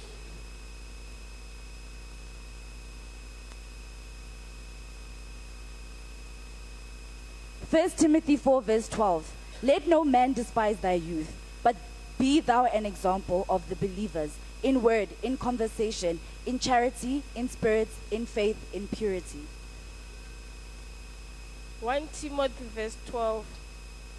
Munhu ngaarege kuvapo unozvidza uduku hwako, asi uitire vanotenda makwara, pashoko nepamupfumbire, neparudo, nepamweya, nepakutenda, nepakuchena kwomoyo. May God bless the reading of His holy word. Can I pray? Father, in the mighty name of Jesus, we thank you this morning. We thank you, we exalt you, we glorify your name, O God. You are the majesty. The Bible says the seraphims and the cherubims, they bow down at your word and they say, holy unto you. They say, holy, holy, holy, holy. You are so holy, God. We are here for your word. We are here for your word. Impart us, O God. Holy Spirit, dwell upon this place. Father, in the mighty name of Jesus, heal someone this morning. Heal someone. Heal someone. Perform a wonder upon this church. Perform a wonder. Do the impossibles at this church. Do the impossible. Do the impossible. Pane vamwe moyo yakapwanyika ngavarapwe mangwanani ano. In the mighty name of Jesus, every calamity, we erase you in the mighty name of Jesus. We thank you, Holy Spirit. We honor you. We love you. In Jesus' mighty name, amen. Mangwanani ano ndisingapedzi nguva tiri mugore rashe, gore rekusununguhwa. Ndine kasubtitle kandaisa kandati, do not count me out. Do not count me out. Tinoziva 6 months dzatopera mukati megore rino. Takutoswedera kunopera kwaro. But pane munhu asati achibata. Ndiyo wandavinga mangwanani ano. Ndiri kuti do not count me out. Ndava tiri mugore rashe. Do not count me out. Unoziva pane vamwe vanhu vekuti pakapiwa theme vanoti iyi haisi yangu iyi, ine vakaridzi vayo, but ndiwo wandavinga manje. Do not count me out yet. Pane vamwe vanoti aiwas kwandakaberekwa kana kuti kudzinza kwedu isu hatitendeho kusvika palevhu, ndiwo wandavinga manje. Pane vamwe vanoti kwandakadzidza ndakadzidza kumapurazi, but ndiwo wandavinga mangwanani ano. Tiri mugore renyasha, tiri mugore rashe, tiri mugore rekusununguhwa. Pane vamwe vanoti aiwase ndakazahwa baba vangu chaiva chidhakwa, but mangwanani ano tiri mugore rashe, gore rekusununguhwa. Umwe anoti aiwa baba vangu yaiva n'anga takatombochekwa nyora, but ndiwo ndavinga mangwanani ano tiri mugore renyasha. Do not count me out yet. Bible ndo parati kuna Judges 11 verse 1. Now Jephthah a Gilead died. He was a mighty man of valor. But no parati, but he was the son of a harlot. Why murume umare? Why murume ane simba? But shokoro parati wakanga akazahwa nechipere. My way, ukaona Bible rakuti but zvinoreva kuti zvatanga kutohwa zvichashandi. But zvoreva kuti wakazahwa nechifere. Bible riri kurevei aiva murume umare, aiva murume umare. Ukatarira Old Testament vaihwa hondo nemapfumo nemiseve, but ukatarira kuNew Testament hatichahwi hondo izo sekudaro, taakuhwa munyika yemweya. Ndo paunonzwa Bible richiti, ndo paunonzwa Bible richiti hatihwi nenyama neropa, but tinohwa nemweya yemuchadenga. Tinohwa nemweya muchadenga. Rega ndikukurudzire mwana wamai mangwanani ano, zvatakuhwa munyika yemweya. Tinoda vanhu vekuti vakapinda muprayer room anoti handibudi nyaya dzangu zisati dzagadzirirwa. Tinoda vanhu vanoti vakapinda munyika muprayer room vanoti handibudi makesis achiri pamusoro pangu. Tinoda youth inoti kana yapinda muprayer room inoti ndinobuda nemuchato. Tinoda youth inoti kana yapinda muprayer room hatityi. Tinoda youth inoti kana yapiwa mukana inoita zvinodiwa naMwari. Bhaibheri rataura rikati, let no man despise thy youth. Hatisi vekutarisirwa pasi, ndava takatakura simba ramweya mutsvene. Now the Spirit of the Lord came upon Jephthah. Jephthah ndokubva adzingwa pamba nekuda kwokutanga ari mwana wechipfeve. Ndokunzi nevanun'una vake, shamwariwo pano hatikudi, ndava uri mwana wechipfeve, pano hatikudi, ndava wakazahwa namai vechipfeve, hauna nhaka yaunowana pano. Jephthah ndokubva ndokuenda. Ukazoverenga Bhaibheri rinoti waenda kunyika yeTobhi, nyika yakazvidziwa. Bhaibheri rinoti Philip ndokutaurira Nathaniel akati, Nathaniel, uya uone kuNazareta kune mashura aitika, kwazahwa mwanakomana, kwazahwa Jesu. Nathaniel achimupindura anoti, is there anything good that can come out of Nazareth? Is there anything good that can come out of Nazareth? Chiripo here chakanaka chingabuda muguta reNazareth. Zvichida kuti Nazareth yakanga yakazvidziwa. Tine vamwe vakazvidzwa nekuda kwemabackgrounds edu. Tina vamwe vakatarisirwa pasi nekuti vakasiyiwa nevarume. But do not count me out. Do not count me out yet. Ndavari mandiri mukuru. Bhaibheri rinobva rataura richiti Mwari unoona moyo. Ndava haoni physical body ino. Haoni kutsveyama kwebhutsu. Ndo yaunoti ukaverenga kuna Samuel 16 vhesi ya7 inoti Samuel aenda kunozodza Dhavhidha. Mwari unoti aiwa pane vese ava havasiwo. But iye somuprofita wakanga achiti aiwa ndo vanokodzera. Mwari ndokubva aramba zvoreva kuti maonero edu vanhu wakasiyana nemuonero unoita Mwari. Maonero edu akasiyana nemuonero unoita Mwari. Zvichida wakarejectwa, zvichida wakarambwa. But mangwanani ndauya kuzokudza tiri mugore rashe. Munana wako nenyasha dziri kuzokwana. Munana wako nenyasha dziri kuzokwana. Uchataura kuti come and see. Come and see. Zvabuda muguta reNazareta rakazvidzwa. Uyai muone zviri kuno. Do not count me out yet. Do not count me out yet. Do not count me out yet. Bhaibheri robva rataura richiti saizvozvo nesuwo zvatakakomberedzwa negore rezapupu rakakura kudai. Varipo vakatitangira, varipo vana baba vedu vekutenda, zvatakakomberedzwa negore rezapupu rakakura kudai. Chinotitadzisa kuzvibata chii? Ndava tiri mugore rashe.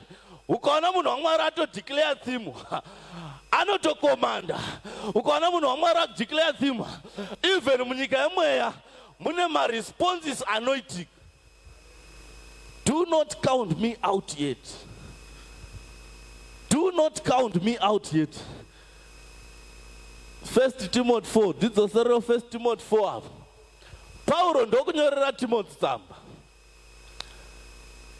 Ndava Timothy akanga akuda kunze anotungamirira sangano reEfesus. Anga kuti anotungamirira sangano reEfesus zvikanzi hausisiri mudiki. Youth hatisisiri vadiki. Ndava Mwari vane zvavakaisa matiri. Youth kushandira Mwari hakuna age. Ndava Mwari vane deposits zvavakaisa matiri.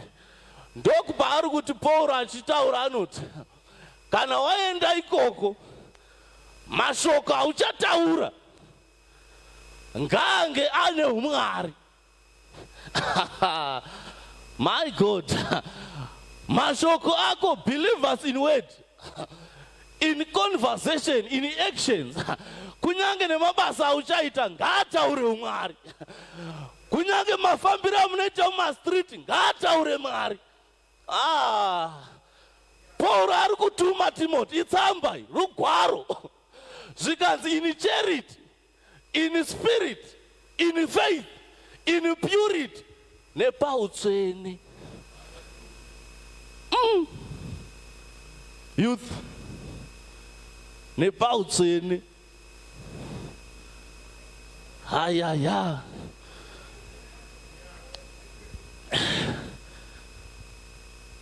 Mwari ngavatiwanire nyasha mangwanani ano. Paulo anotaura, he specified 5 things zvaari kuda kuti Timothy atevedzere kana woenda kunotungamirira sangano. Izvo zvishanu izvo. Toda kuti Mwari vatibatsire mangwanani ano. Muno mukati megore rashe mune nyasha dzinofanirwa kuwanikwa.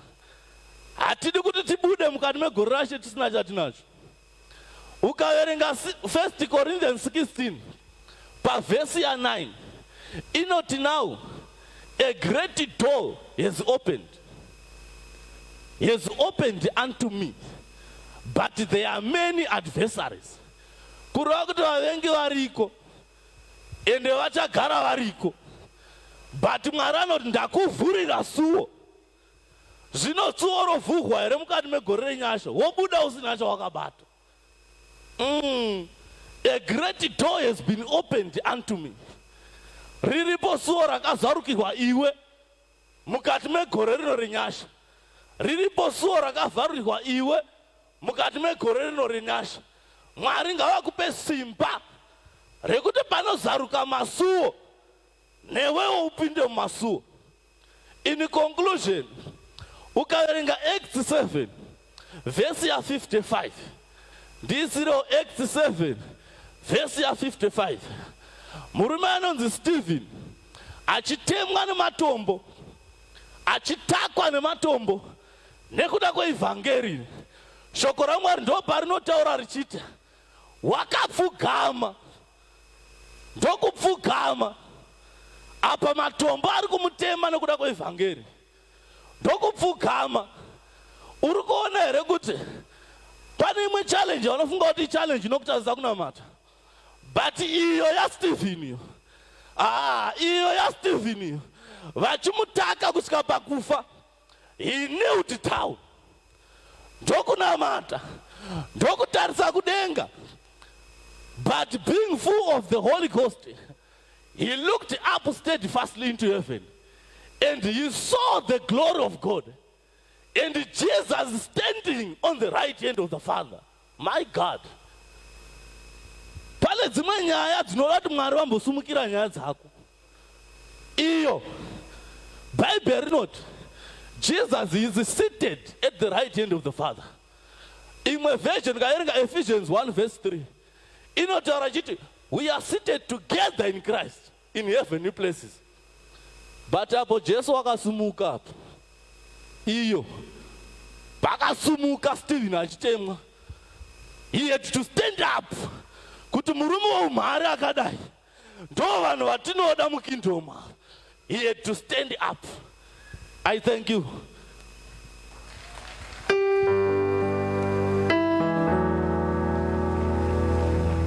Ngatirambe tichiomberera muparidzi wedu Brother Mishek. Mwari vakuitirei zvakanaka muzita raJesu. Hallelujah. Pano pari kupisa pano.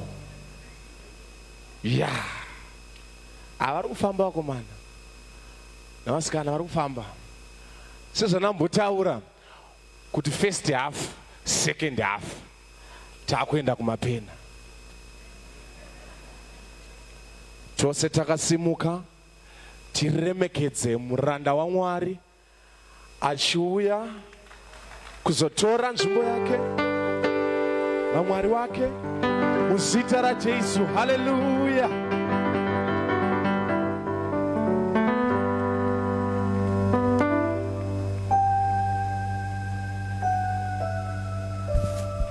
Fariraiwo brother Tulani naye pamwe chete nevashumiri. Ndaona hangu chitsotsi chachichitwa nana Tulani nana Talent vanga vachikwazisa vanhu vavo vozopedzisira vachinge vaenda kumwe.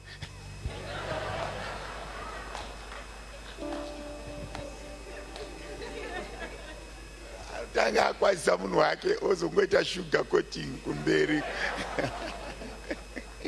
Nachikuona yangu iye munhu azonzi wazvinzwa naanchikwazisa iwewe, ndazongorasisa vavengi.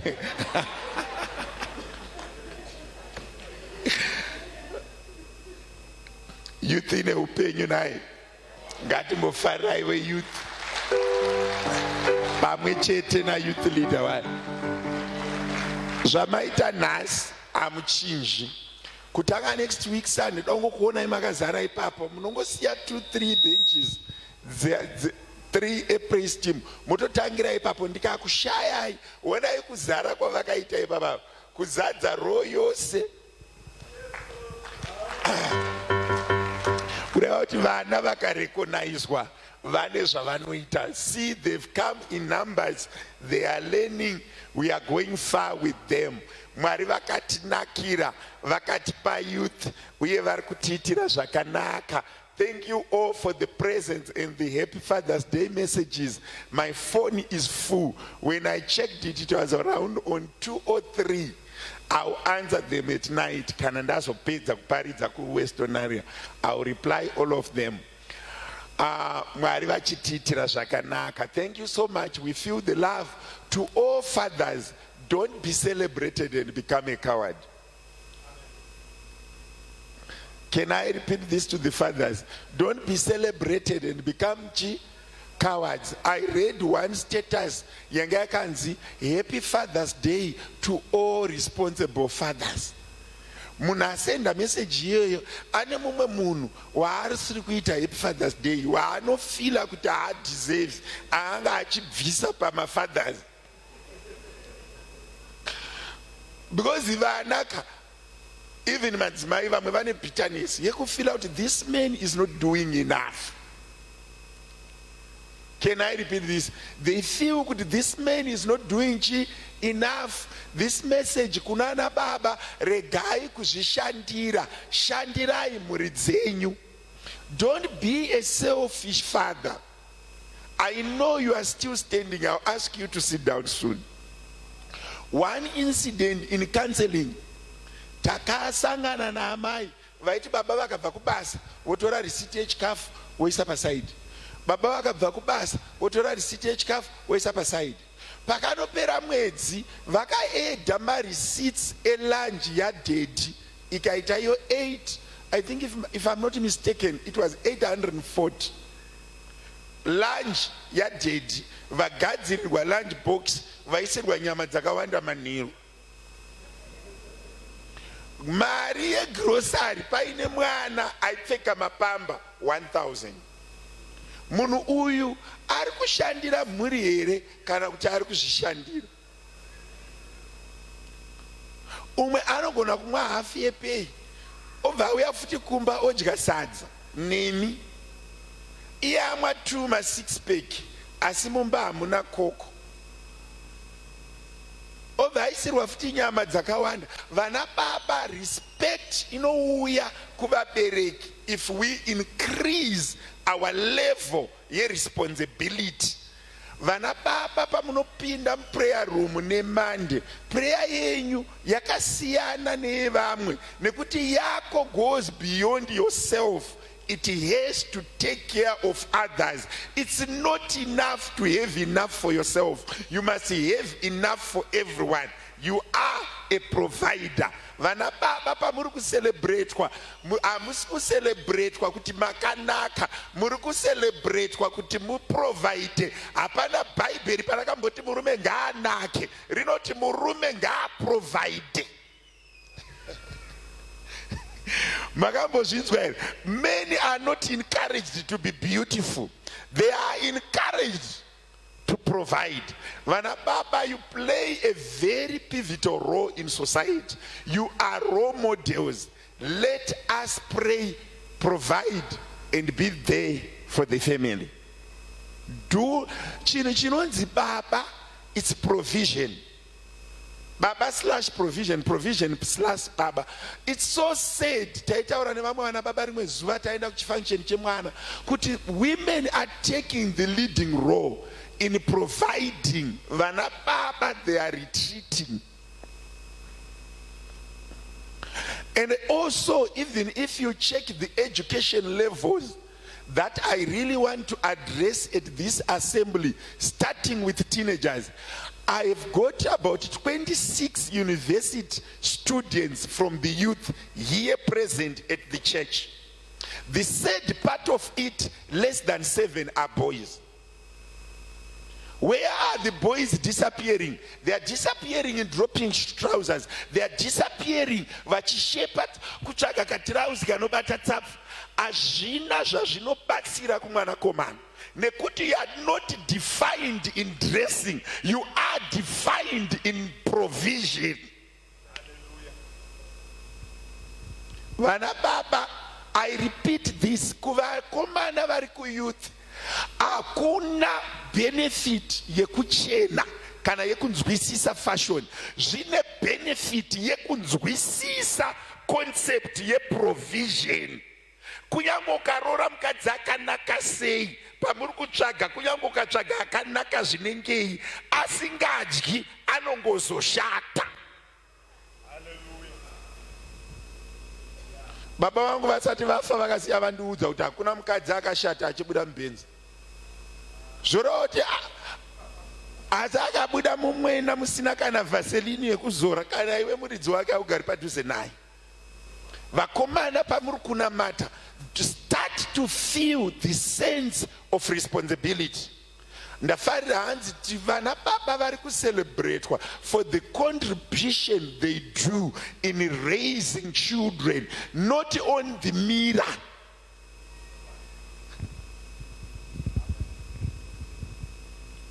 Unoziva kuti uri baba unogona kupfeka short nemapush nechi-t-shirt. As long vanhu varara pakanaka, vadya zvakanaka, vana vachienda kuzvikoro zvakanaka, you retain your respect. But kunyange ukaita nhamba yemalabels emajini ese kupedza ese nemalabel emasnika, vanhu varara vasina kudya, ubaba hauna miri, ende ubaba hautengwi. Ukaona vakurimainda kuti mfana ndidaidze kuti dedi. Mese masvika pano hamuna kuti manheru dedi, vanhu vane nzara. Ukanga vakaguta uchingosvika unoona umwe neumwe anoshaya pekupinda. Ukaona vakumanikidzira kukudzwa. Haishandi kuvana chete, nemadzimai chaivo. Vakadzi havaremekedzi varume kana vaine nzara. I need to repeat this. Ukaona mukadzi akuti bikai mega tea, akaitirwa zvakanaka, unobvunzwa ka5 kuti iri kupisa here, ichiri kupisa here, mati haisiri yayo. But kana paine nzara, vakadzi vanomudhura. Ndisandamboona mukadzi akatsamwa muchibva kutest drive yemota, vane vachisekerera. But pakaita nzara. Vapfana vangu regai ndikuudze chokwadi vari kuyouth, nhasi youth day. Kana uchida kukudzwa, be a provider. Hazvina basa kuti wagadzirwa musoro zvinengei, hazvina basa. Rega mai vagadzire musoro, iwe tsvaga mari. Mbundoombererayo maoko iva, omberai futi maoko, tigare zvedu pasi, Mwari verugare vachikudzwa. I'm so proud of you youth, na youth leader wenyu, church ine upenyu. We feel warm and we welcome you for doing good in the house of the Lord. Vanhu vanema O levels anosvika 5, uri below 40, usina any qualification yaunayo, ndokumbirawo zvemugotaura neni. Une O levels, even medicine nechirungu pasina, but uchingori ne 5, tine pekutangira. Handitika vanhu vane ma-A level, uyai titaurirane vasiri kuma-universities. Can we register? I'm encouraging youth yese isingaendi kubasa, vasiri kushanda. Can we use my Tuesdays nema Thursdays either kuona inini kana mama, tive ne roko of what you are doing and what you are planning to do. Can I repeat this? Vese vasiri kushanda, can we do that?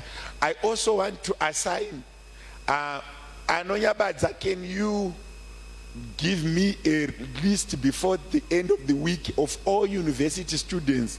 You make a database, university student, the course where they're studying and your vacation, so that we can do further career guidance. Tichishandisa ma resources atinavo pamuri kuenda pa holiday. Ano, can you stand up? Vakuone. Why have I chosen here to do that? She have met me 3 times one-on-one, asking me sound questions that I think there's somewhere where she is going. She's not scared to go to authority and ask questions. One of the questions she asked me, university. She want to know now. saka vese vari tertiary education, be it university, be further EFT, let us register. We want to see how best can we help you. Mwari vachitiitira zvakanaka. Kune vasingazina ndikandirawo namba dzaanonyabadza pa screen. Ukaona mukomana anenge akutumira message ashanza namba idzodzo, just forward it to me. We just paste and forward.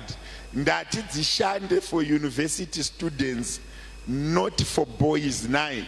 Anenge angotumira mukomana, even baba vakangoti how are you ano, wobva waforwarda kwandiri.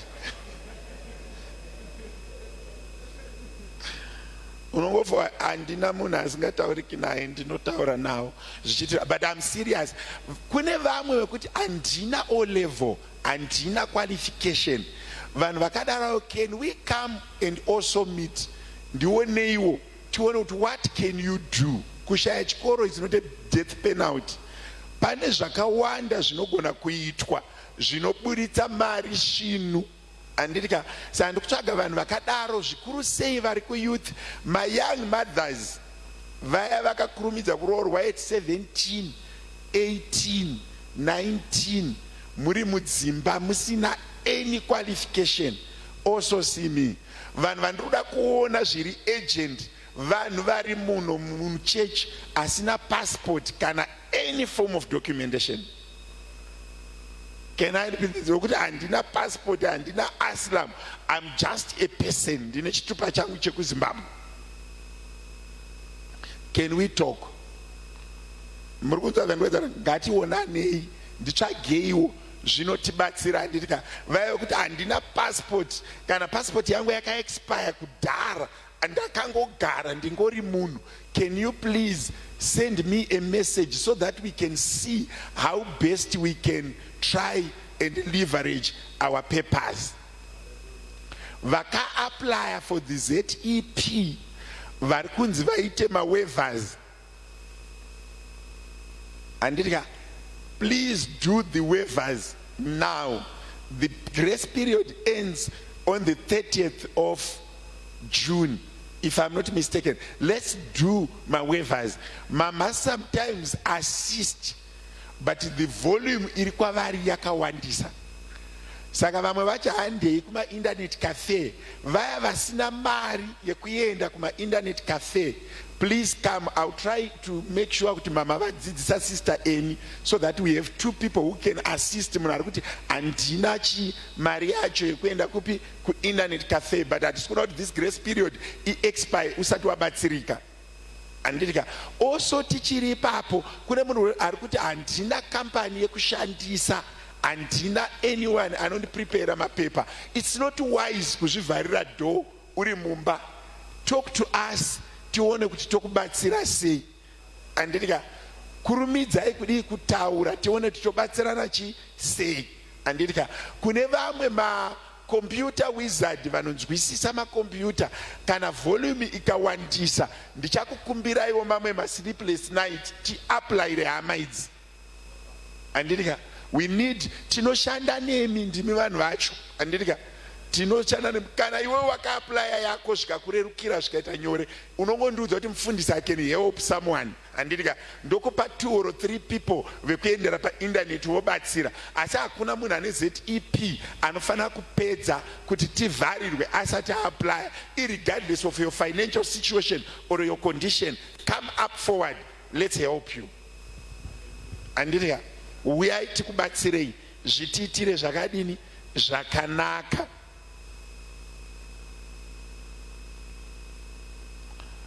I'm still insisting, vanhu vese kunyanya youth, mothers vakaroorwa muri vadiki, marriage unogona kuzoita burn out uri marriage, wakusvotwa neupenyu. Marriage is not a qualification, it's a lifestyle. Uya tione kuti what can you do. Even ikaita course ye 1 week, it may change something. Usangove ne birth certificate chete.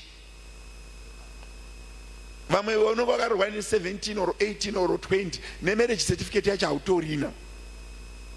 Saka pepa rauinaro muwardrobe mako ibirth certificate rausingazivi futi kuti riri kupi.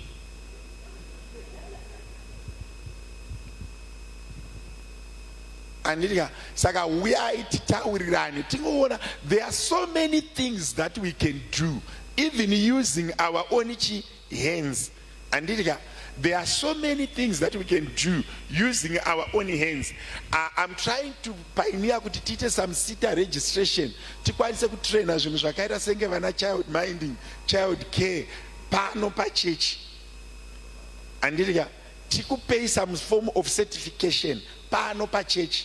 Andika, vari kutsvaga vakaita madegree vachida kuita mamasters kufurther education enyu, come also see us.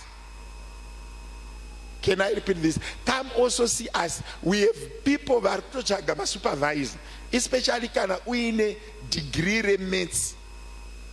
Come, tine vari kutsvaga masupervisor. We can also even try and help you to find funding.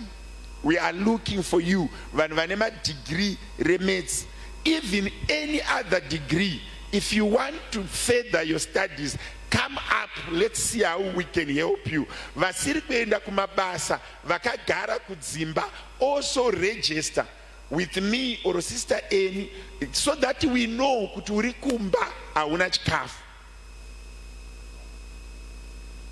Pane chinhu chiri kundinetsa pachechi. I always see my single mothers, nema mothers, sometimes my fathers, vachiuya kuofe tichivabatsira. But I've got so many girls and boys vakauya kuno vasina vabereki, they've never turned up. Rega kushandisa chiunu chako kubhadhara rent. Don't use unethical methods to further yourself. We are come up front, mama, and spend a bus. Ndakagara, andina rent yangu imari ya cut. Then we see how we help you. Kunyanya kuvana vaskana, I repeat again, come up forward.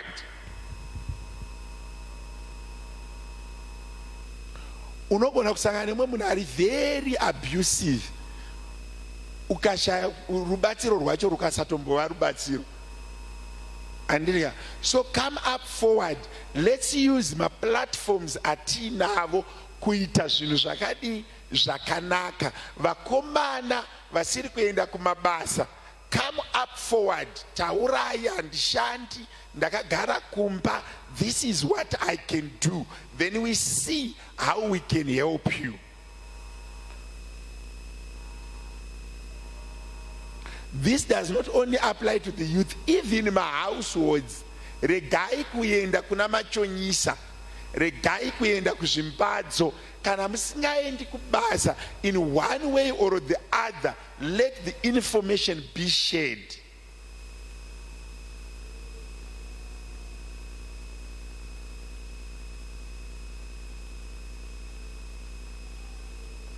Asi ndichiri ipapo atizokupa mari, any assistance iri financial inongouya kumunhu anopinda pano, mukarifeya hama yenyu kuti para pastor vadaidzira kuti vese vakaremerwa uyai kuno.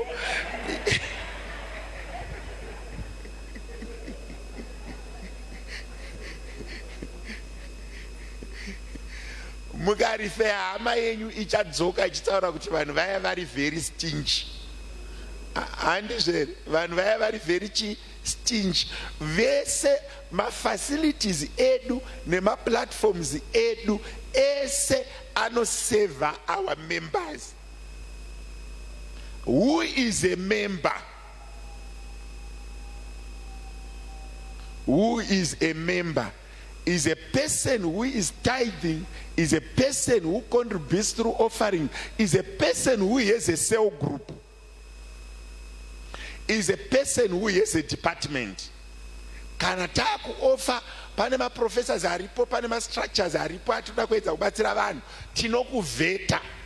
Mufundisi, ndiri mubereki ane mwana ari kuZimbabwe. Yes, that one we can assist. Mazvinzwisisa? Imimi ndine vana vangu vekuti vakauya kuno wakasiya vana vako kuZimbabwe, uri kuvaendesa kuchikoro vari kuZimbabwe, asi iwe uri kuno unopinda pano, ashayawo nzvimbo kuuniversity. Please talk to us. We are more than willing to help them for no fee. Vana venyu vari kuZimbabwe, I've got a lot of single mothers vane vana vari kuZimbabwe, apedza form 4 haana kunyatsita zvakanaka, tomubatsira sei? Apedza A level ashaya nzvimbo, tomubatsira sei? Those, they are part of us. We are more than willing to help them. Ndazouyawo nemwana womukoma wangu kana tichida uye tiine mukana, asi wako we really try to help. Zvingarambe, but taisa the maximum effort we can. Mazvinzwisa zvandikuedza tsanangura? Hatizobudi our way kuenda kuseri, but we will try by all means to do that. Anditika Mwari verugare vachikudzwa. Then pane Saturday andiri kuda kuona youth yese iri kuti 28 and above. Ngatimboonanai, ndichakupai date. Youth yese 28 and above ndoda kuonai, tibatsirane pamakagara apa, muuyewo mupiwe mapresents svondo rimwe gore rinouya nenguva.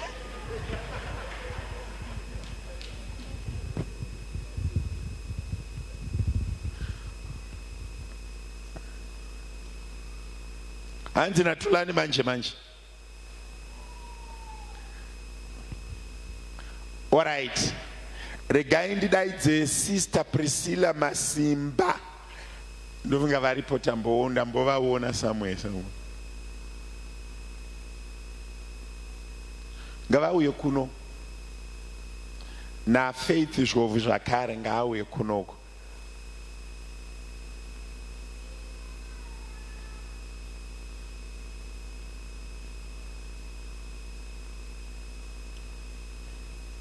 All right. Sister Priscilla, she's part of our singles. Vakasanganawo nevamwe mukoma vanonzi Abednego Fisher. Asi unfortunately vari kushanda maSundays zvakanyanya. Saka ndaramba ndoremerwa kuramba ndakangovachengeta ndisina kudaidzira. Vakaroorwa, vakabvisirwa pfuma. Saka from today onwards vakubva kuSingles department vachienda kuLadies department. Maisa nyamawe munhu hoyo munhu uyo. Zvavo zvakadi zvakaita. Maisa nyamawe ndimi secretary ndizvo. Mobva matorawo nhamba dzavo nezita ravo. Vonoti zuva risati ranyura exit kuSingles in kuLadies naye. Muzita raJesu, amen. Takatononoka kudaidzira dai nezuro vanga variwo pano vachitorwa mapictures andakuvaona pandakauya vamwe. Saka mukavaona vaina, unfortunately mukoma Abednego dai ndaita ndakurumidza kufunga ndangoisa foto ravo paskrini. Mukavaona vachifamba vese, mufundisi vanoziva havasi kuita chii misikanzwa. Handizvere? Gara zvako pasi mwanangu, Mwari vakuitire zvakanaka. Alright, iwe ramba wakamira kupi ku right, uya umire ku left kwangu. Stand on my left. Regai ndidaidzawo hamai kana yauya kuchurch uye izomira ku right kwangu. Hamai inonzi Alfred Makanda. Iri mweri ndofunga nambo iona ichipinda. Uyai mumire ku left kwangu, ku right.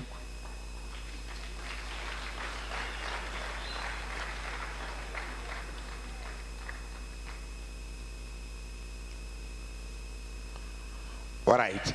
Hama idzi dzakabvumirana tikaongorora kufamba kwavo, takati nezvatakataurirana tikabvumirana. Pfuma inoenda mazuva mashoma anoteera.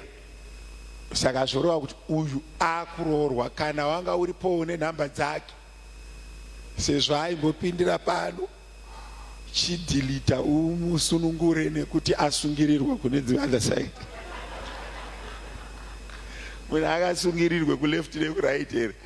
Saka vabvumirana mukavaona havasiri mukadzi nemurume, havagari vese, asi vari kugadzirisa ini pamasvondo mashoma shoma anoteera.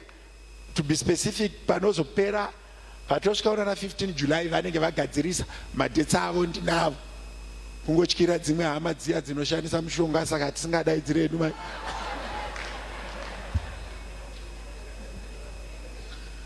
But zvichida ungazosangana navo muKFC vachidya woti vanhu vaya vadi vatanga. Aiva vakatanga zveshuwa ende baba vari kuziva kuti vatanga. Anditya kana wanga wakaona nezuro wanga uchida kuudza nguva wanga uchimirira kuti chechi ipere ugoudza hama yako kuti ndozviri kuitika ndatokubatsira chirega chechi chipera woenda kumba mufundisi basa vakuitira muzita raJesu. Amen. Saka ndo urongwa uripo, mukauwana munhu wenyu uyai naye, tinodaidzira zvichitira zvakanaka, vaombererei maoko vachinogara pasi. Thank you so much. Muri kupesana futi umwe nouku zvakangotinakira.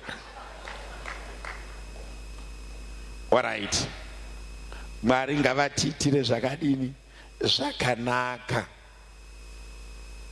Intercession yedu, let's use more our building. Let's use our building more. We are encouraging all leaders and intercessors to come to church and pray. Even patinosvika pano na 8, let's come and go there to the baptism room there, the glassed room, tononamata. Even service isati yatanga wanawo maminutes mashoma aunoenda uchinonamata Mwari verugare vachikudzwa. Kunana baba nana mai vari kugara vese zvisiri pamutemo, gadzirisaiwo church building yakanaka. Ndiri kuona vanhu vari kutenga motakari dzakanaka kuti kana mazochata tikubatsireiwo, nekuti musi wemuchato haudhiraivhi yako, tinokudhiraivha. Handizvo here? Saka vana baba nana amai vasina michato also come forward. Ingorejistaiwo kuti isu tiri kugara hedu zvakanaka sekubvumirana kwatakaita, asi hurumende haidi, haizivi, nedenga harizivi, asi isu tiri kugara hedu zvakadini zvakanaka. Tongozobatsiridza pakuti denga rizive nehurumende irekodhewo, because izvezvi even mine mwana ane 18 years hurumende iri kuti mwana wenyu akaberekwa out of wedlock.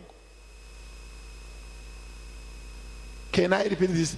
Even mwana wenyu ane 18 years, mwana wenyu ari kutoverengwa pavana vakaberekwa mumadivided families. Kuchikoro antonyoresa kuti I'm a child of a single mother, because kana musina muchato baba havana right over the child. Muno munyika yamugere, kana muchigara muno muSouth Africa musina muchato, zvazvinoreva ndezvekuti imi naamai muri boyfriend and girlfriend, zvakafanana naTulani nemusikana wake. Ndo pa level ya muri. Muchato, kuva ne document remuchato, kwete kucelebrate, it only costs you $10. So there's no reason not to have a wedding, a marriage certificate. Celebrate may need more money, but the marriage certificate on its own, it costs you only $10. There's no reason not to have one. Iyoyo kana musina, ime muchida muchenda ku Zimbabwe ndinokupai yekuti muve nebepa iroro. Imi kana makungoti tiri kufamba baba asi hatina marriage certificate, ndakuda vanhu vese vachandioneka kubva zvino muri baba namai mukati tiri kuenda ku Zimbabwe, ndobva ndakubvunza kuti mune muchato here, mukati hamuna, musakurumidze kubuda, ndinoda kukuigiraiwo $10 yangu nekadhi rekufona. akudiwi sutu, akudiwi chi, maringi ndotenga pamusika apa paring 5 ndokuvigirai.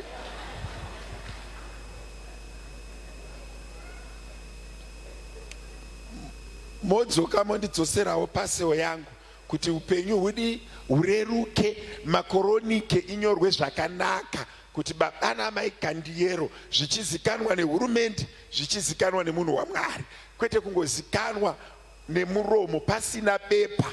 Mwana wenyu chaiye wamakabereka anopiwa birth certificate kuti zvizikanwe kuti ndewenyu, nekugarawo kwenyu ngakuve documented. Yo, handina hangu maamen akawanda.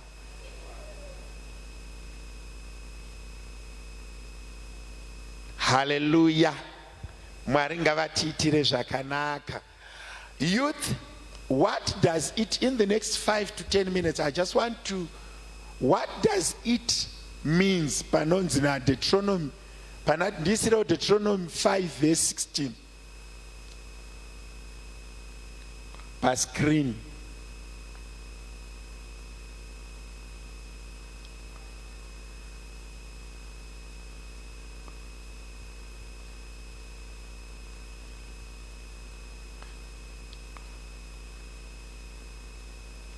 Kana maisha regai ndishandise yangu kunoko, regai ndiende pane yangu tikurumidze.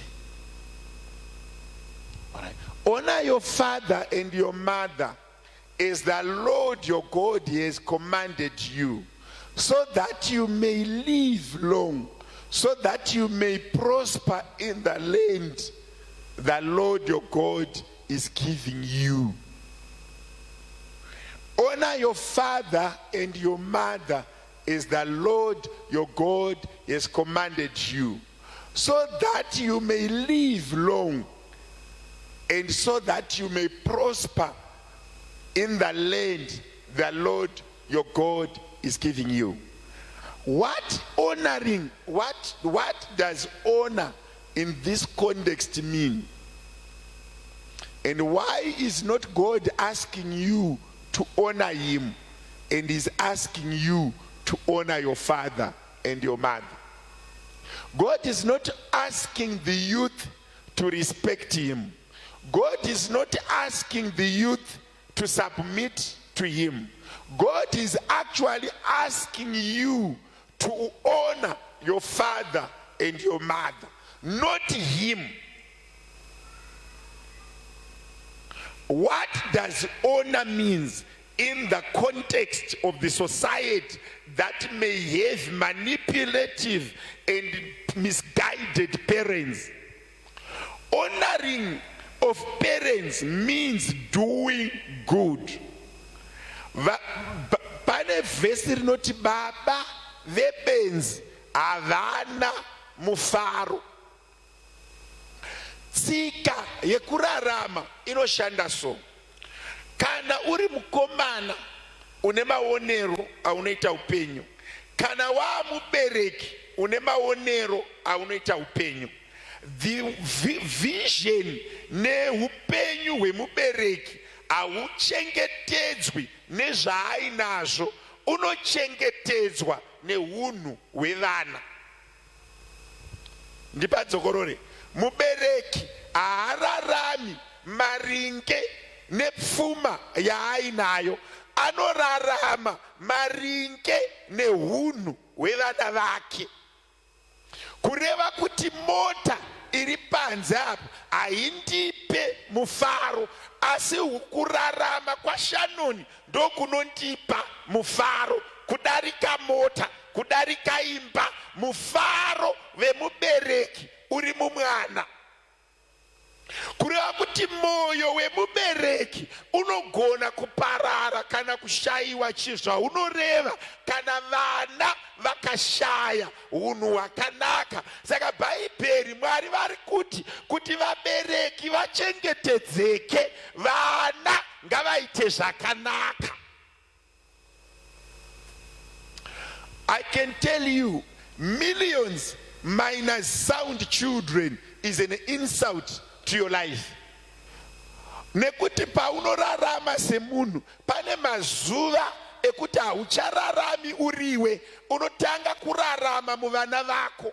Just like God himself, he does not live on earth, neither does he prosper on earth, but he enjoys the prosperity of the righteous on earth, and he derives his joy and power from the people who are doing well. Iyo zvindichitaura kudai so, mwana akapinda mujeri, ndinokuvimbisai kuti mai havagoni kudya kana kurara.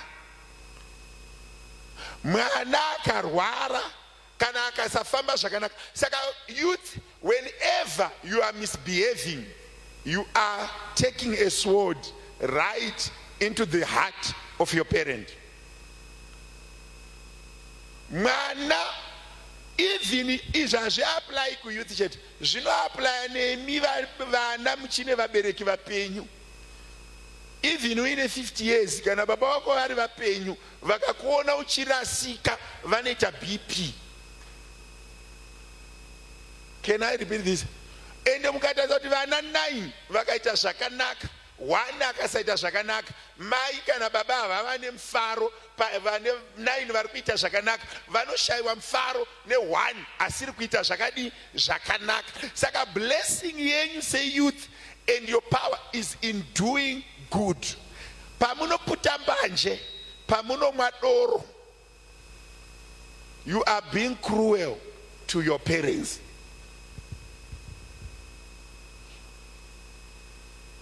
Mazvinzwa here youth? Mubereki wako anoshaya chekutaura pane vanhu, anoita dzungairwa so, umwe akati mwana wangu azodai, umwe akati mwana wangu akadai. Zvakafanana nemubereki anoenda kuprize giving day,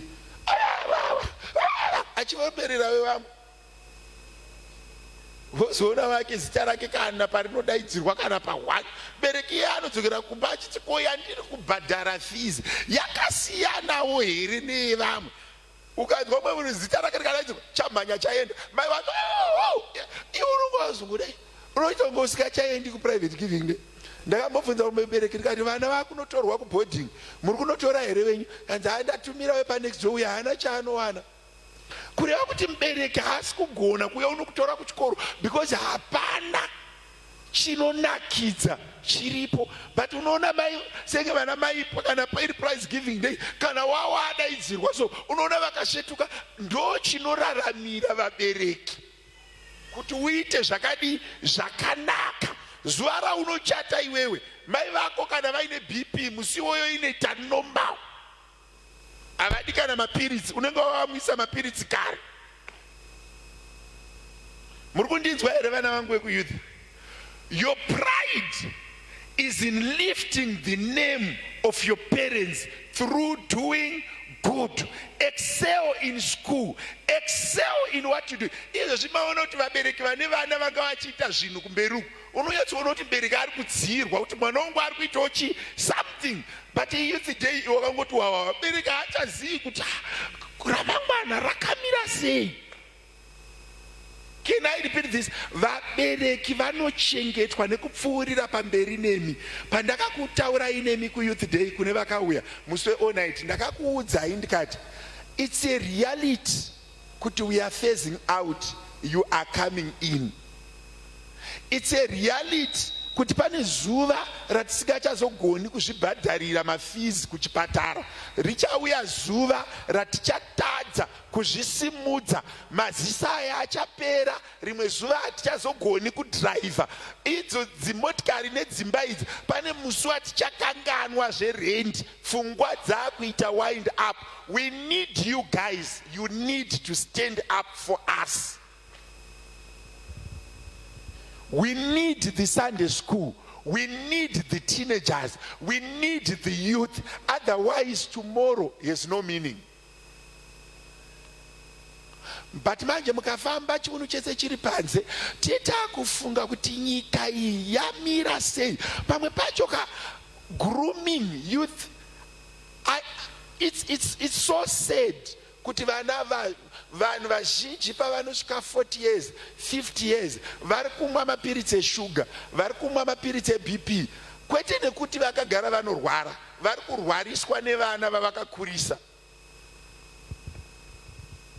unonzwa munhu achiti bp yangu yakakwira, shuga yangu yakakwira, wozotarisa woona kuti mwana wake haasi kuita zvakadi zvakanaka, ndiye ari kukonzeresa izvozvo. Even if ukati wangu wakafa, they are turning in their graves. If you are doing something, they are turning in their graves. Youth, I said this, you are no longer young. Munogona kuita numbu, munogona kuitisa vanhu numbu. Mutori vanhu vakuru. Ipapa tikashandisa makore youth, kune vamwe venyu vanobva uku vachiuya uku, koita vamwe vanobva uku vachienda uku. Tikati taakushandisa youth by makore, muri kunzaenedzera hafu inobva uku ichiuya uku, hafu ichibva uku ichiuya uku. Kuroti kune vamwe vanhu vakatomachuwa vakabva kudepartment iri vakauya uku, but vaine makore akafanana neenyu, but now they are more responsible. Youth, I repeat again, honor your father and your mother. Panopururudzawo vana vevamwe, panopururudzawo vamwe vabereki, itawo sure kuti mubereki wako anopururudza.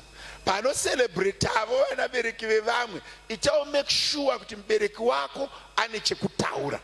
I want you to make your parents proud. Wherever they are, let them be proud of you. Walk in such a way that you bring honor to the family. Izvi hazviapply kuyouth iri uku chete, zvinoapply nemi macouples. Kuswera muchirumana nevakadzi, muchirumana nevarume, vabereki venyu vachiudzwa kuti muri kurwa, it's a disaster, behave. Imimi muri iri boka iri neboka riri apa, muchiri kufanira kuita zvinhu zvinoita kuti vabereki venyu vakufara. Even wamuru, inini pazera rangu rineri, pane zvinhu zvekuti ndikatoita zvinotokanganisawo mai wangu. I still repeat this, munhu wese anonzi mwana, bring honor to your parents. Do things that makes them feel good. Handizi hangu kuti zviri kubatsira vanhu here, but kana moita zvinhu zvenyu, imbofungaiwo vakakuberekai. Amen and amen. Ndinombofunga kuti dai mudhara wangu ari mupenyu, ainzwawo sei. Pamwe pacho ukaita zvinhu zvakanaka, you bring honor.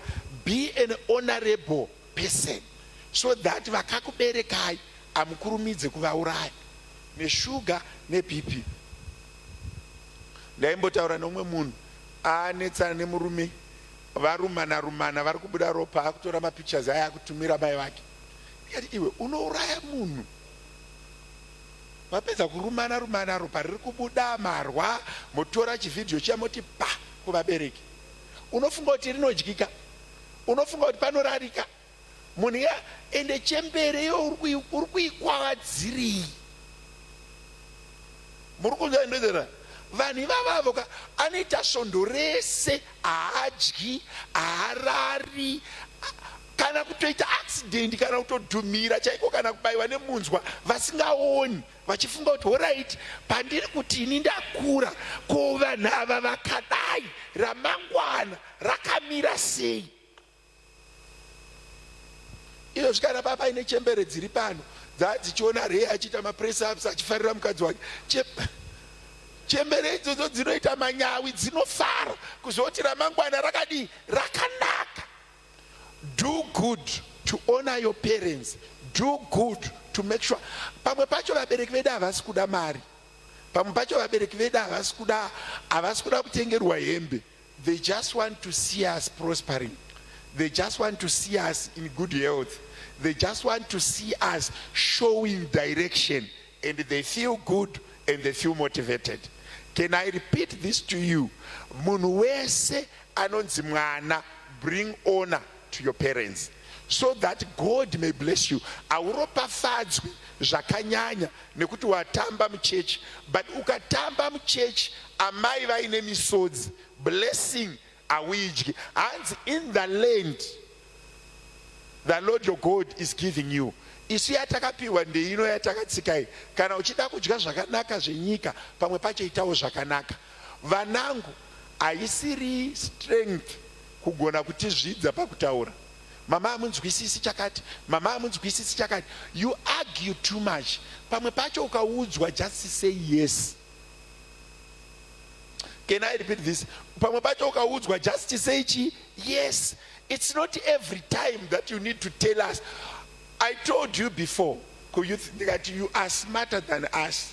You can read internet than us.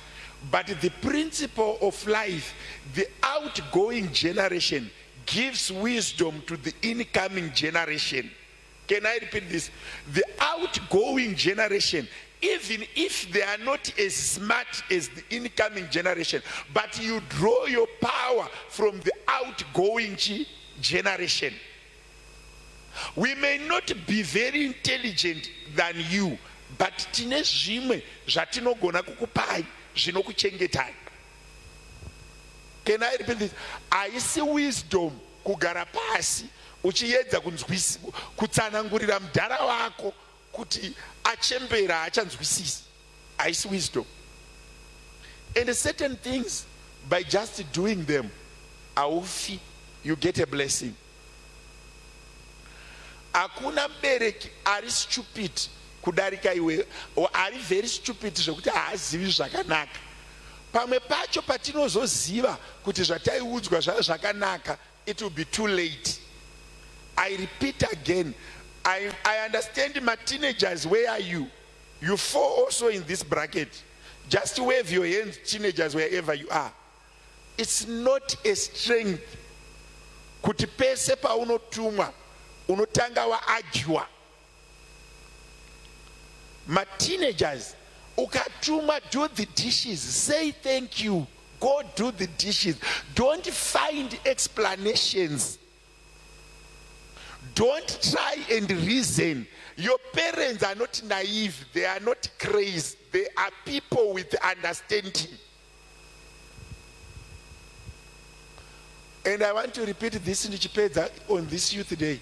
Ukaona mwana wese asingashandiki naye nevabereki, mukana wekuti iye achazoita zvakanaka mushoma.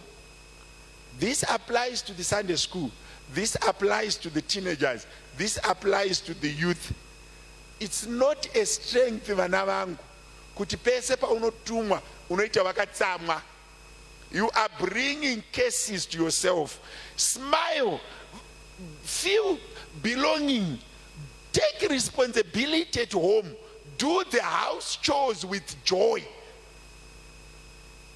Can I repeat this? It's not a strength. I know that you want Lamborghinis. I know that you wanted my S63 Mercedes Benzes. You won't drive those nice cars if you don't have the ability to just do dishes without complaining. You can't do great things when you cannot do small things. Ndaona vana vakawanda vari kufoirira pasubmission.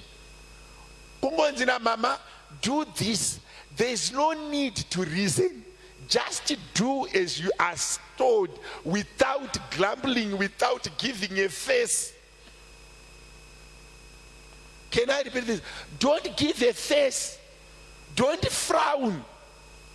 Just do it with pleasure. That's where the blessing is. That's where the Lamborghini is. That's where the nice houses are. Don't frown. Usafunyamisa kumeso. Ma teenagers muri kuzvinzwa here. Ndiro haufe nekusuka ndiro. Those are small things. Youth muri kundinzwa here. Regai kugara pafoni. Itai zvinhu zvidiki. Zvamunogona. Those small things. Do them. That's where you have more years to live. Not kuti pese pawatumwa unofinyama, pese pawatumwa une chikonzero, pese pawataurirwa unoda kurizena. Reasoning aishandi against your parent. Unoziva kuti mukaita vana 4 pamba, mai vanonyatsozoti ningi ndiye anoita basa. Kwete pakuziva kuti ningi ndiye anoita basa. Vatomupa makomborero, vatomupa murume, vatomupa mukadzi, vatomupa motikari. Iwe uchingofinyama, watopiwa makutukwa. It's not a strength kufinyama. Nevaroora vari mudzimba, haisiri strength kufinyama. Pamunoenda kuvabereki venyu, be cheerful. iri harina aroma amen.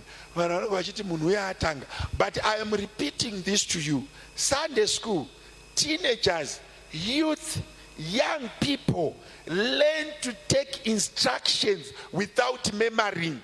Learn to take instructions without grumbling. Just take instructions with pleasure. Don't pane makomborero. But I want to read. Can I repeat this? I am a pastor, I am a father, I have a business, I've got a church, I've got a wife, and I still need to be sent and do. Iwe hauna ungori newifi yako chete wakatengerwa ndoyega yawinayo wifi iyoyo nezvisiketi zvitatu zvaunochinjanisa nezvimabhuku zviviri zvauda kuverenga. You say I am busy. Vanangu, I repeat again. Youth, on this youth day, I repeat again. Tumikai, kungotumwa, ndazvinzwa tedi, ndazvinzwa mama.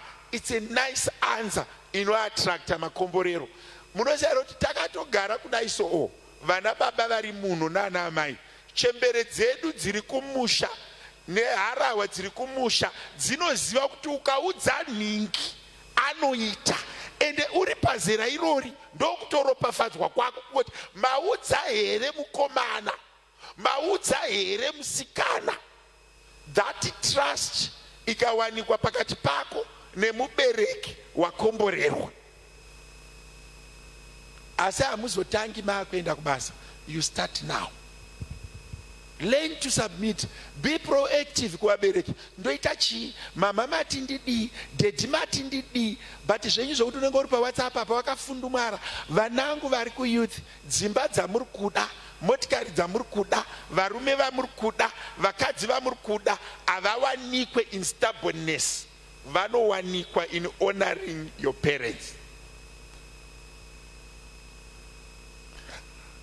It's a very sad story kuti mazuvano vana havachawani substance in submission. They find substance in convincing. And takavapa mukana kuti vana generation emazuvano inotaura. But pamwe pacho they are saying nonsense. I can't do the dishes. My nails. It's abusive. That's being abusive. Do you think a child can do this? Achipindura mbereki. Vari kuchengetwa vasati vakuchichengeta. Be grateful. Don't be a thorn in the flesh kuvabereki. Kune youth ichiri kuchengetwa. Ma teenagers, we don't want SADS. We don't want this. Pamwe pacho, do you know how much your parents earn? They are trying their best. Appreciate what they are giving you. Sometimes you try to equivalent. You want pizza, you want burgers. Do you know how much your parents earn? You are straining your parents. Be grateful of what they afford. Can I repeat this? My teenagers, youth, ichiri kuchengetwa. Be very grateful of what your parents afford. Don't strain them by demanding things. Unozoona kuti pamwe pacho vabereki vakuzongokutengerai kuti zvifambirane. Ndiri kudawo maJordan, ndiri kudawo youth at 11, 12, understand kuti bereki wako nebereki weshamwari yako havashandi kubasa one. Havawani mari dzakafanana. Be grateful of what your parents can afford. Usararame upenyu hwepa YouTube, usararame upenyu hwemumovie, usararame upenyu hwemubook. Be able to assess. Accept what your parents can afford. Don't strain your parents.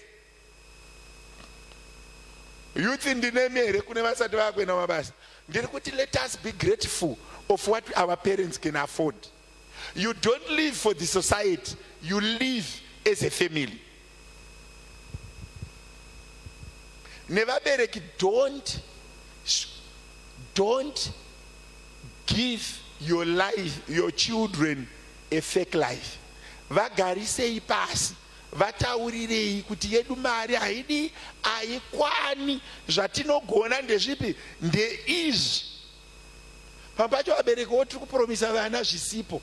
vana vari kurarama efekfa. Ndakazomboona vamwe mai mwana ane majordan zvibhususo nezvimanaiki, wonosvika kumba hakuna kana chaya kuti ndigare, ndiri kugara pabhaketi.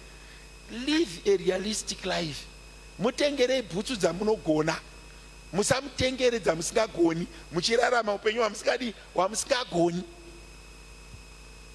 Good parenting is not to treat children with fake money, is to tell them the reality so that they understand kuti pamba pedu tikadya nyama mande, musi wechipiri tinodya beans, hatikwanise nyama, vabudirei pachena kuti this is what we can do, this is not what is atina.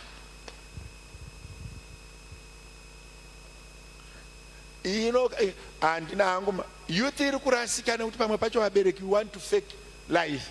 Kana ari mwana musikana mutaurire, mwanangu hatisi kukwanisa kukugaridzira musoro, ona mari yatinowana ndeiyi, ngatimboitai shoti here tidarike apa.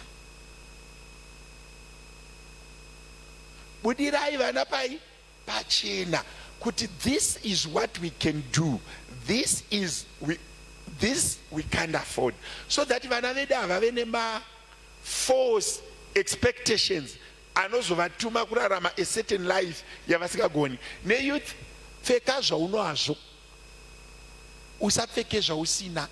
I grew up as a youth, not much a privileged youth. Ndakapfeka zvandaive nazvo pamazuva andaive youth. Can I repeat this? Ndakapfeka zvandaive nazvo pamazuva andaive youth. Nguva yandakanga ndakukwanisa ndakaita zvandaive nazvo. Youth, regai kutedzera matrends imimi kana musina capacity. Live a life inoenderana neincome yako, inoenderana nebackground yako. You start from there.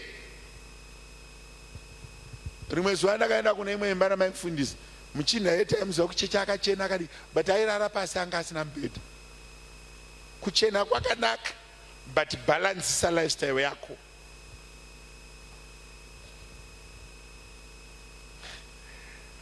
Rinoparidzwa napasaji riji rinoremera vanhu, harisi rekukunyepera kandi chikupa assurance. Even vasikana pamava kutsvaga vakomana, be realistic. Usatsvage mukomana, kana uchida mukomana ane zvese, danana nemadhara. Ava vakomana. Hakuna mukomana ane 24 years anogona kukupa 10,000. Hana, ari kutoidawo.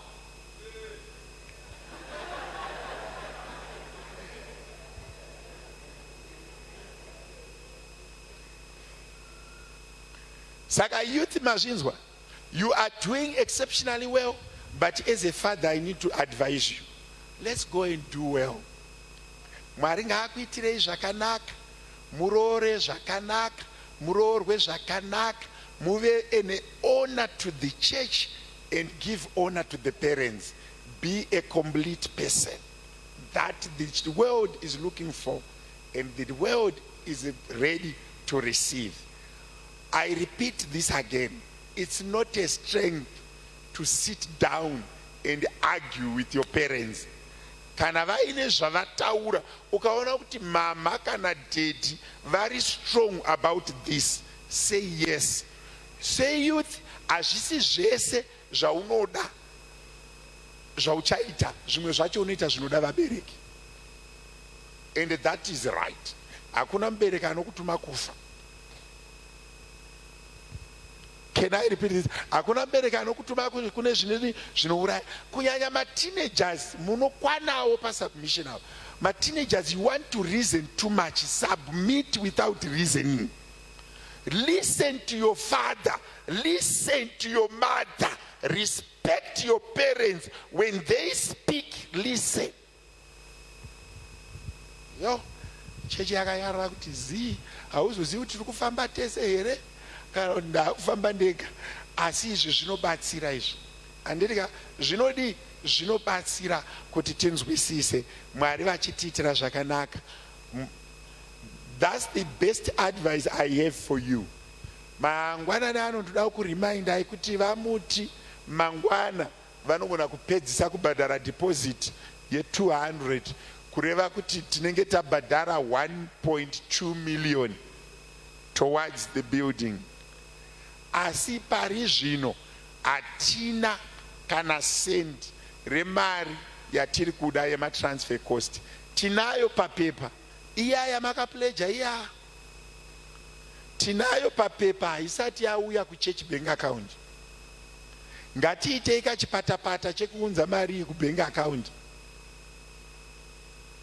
Tinoida, if all goes well, tinoida mari iyoyi around about the 5th of July. Tinofanira kunge taane minimum 250,000 maaccount. Iripo, asi iri pamapepa, iri papepa, iri muaccount menyu, haisati yauya kuaccount yechechi. Ngatiitei kurumidzei tiibvise kuaccount yechechi yenyu, tiendese kuaccount yechechi tigokwanisa kuibhadhara. Kune vamwe vekuti ma circumstances akachinja pamakaita pledge. Just make an arrangement ne administration vamutwasekwa Sister Enes or myself or Vamasuka, any one of the board members. Ininda ndakati 2000 and spikwanisa izvezvi ndichaiona pakati, so that our planning iwe effective. As it stand, we are believing kuti muri kuiunza toibhadhara. Asi kana musi kuikwanisa kuiunza, tine kwatinofanira kumbonoitsvaga tichimirira kuti iya yamakativimbisa iuye.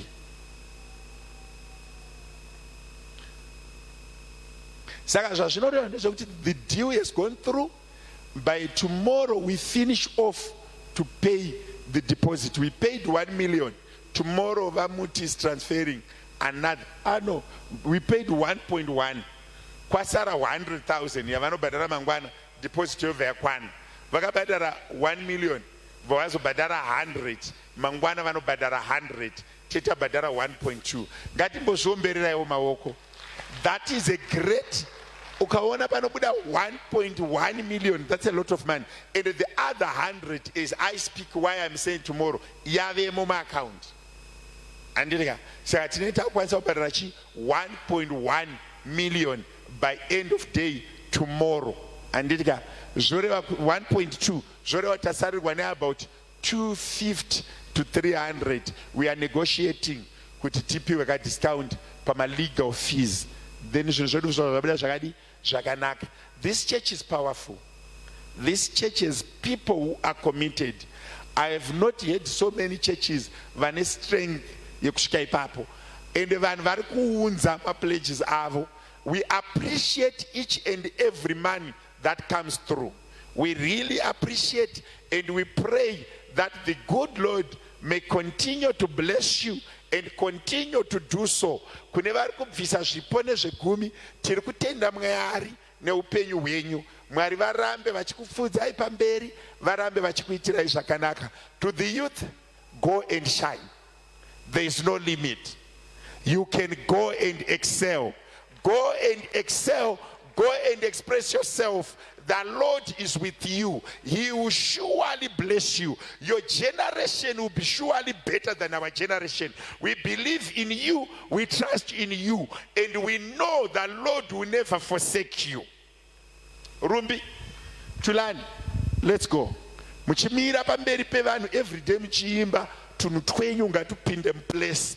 Zvinhu zvitiitire zvakadi zvakanaka. Andika vana vanomira kumberi every day avafaniri kutinyadzisa because vanosimudzira zita rani raMwari. Let's go and excel. Tinotaura izvi ndakamirira church board, ndinotaura izvi ndakamirira mhuri yangu, ndinotaura izvi ndakamirira mufundisi, ndinotaura izvi ndakamirira church. We are here for you.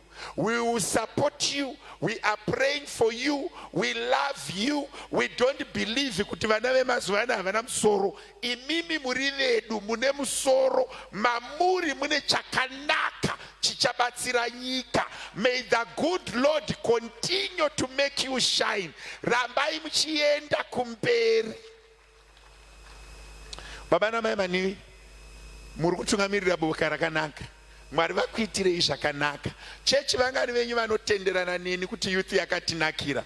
Ndoda kuti mbosimuka masikati ano timbonamatira youth nemateenagers titi Mwari varopafadzei, vapei zvakakora zvenyika, Mwari ngaavaendese kumberi. Tanga kumbonamatira youth yepano, taura mazwi ekuvakomborera, taura mazwi ekuvaropafadza. Baba ndinokutendai neyouth yepanzvimbo ino. Baba vangu munotirwira pavana vedu, rambai muchivasimudza. Ndinotaura kuropafadza pamusoro peupenyu hwavo, ndinotaura nyasha pamusoro peupenyu hwavo, ndinotaura rugare pamusoro peupenyu hwavo, ndinotaura kukunda pamusoro peupenyu hwavo. Mwari vachengetei pavanoenda kuzvikoro, vachengetei vari kumabasa, vachengetei vari kudzimba. Mwari wekudenga, komborerai youth yedu Mwari, vapei mabasa akanaka, vabvisei mune zvakaipa. Mweya waShe chengetedzai vana vedu, vaitireiwo zvakanaka.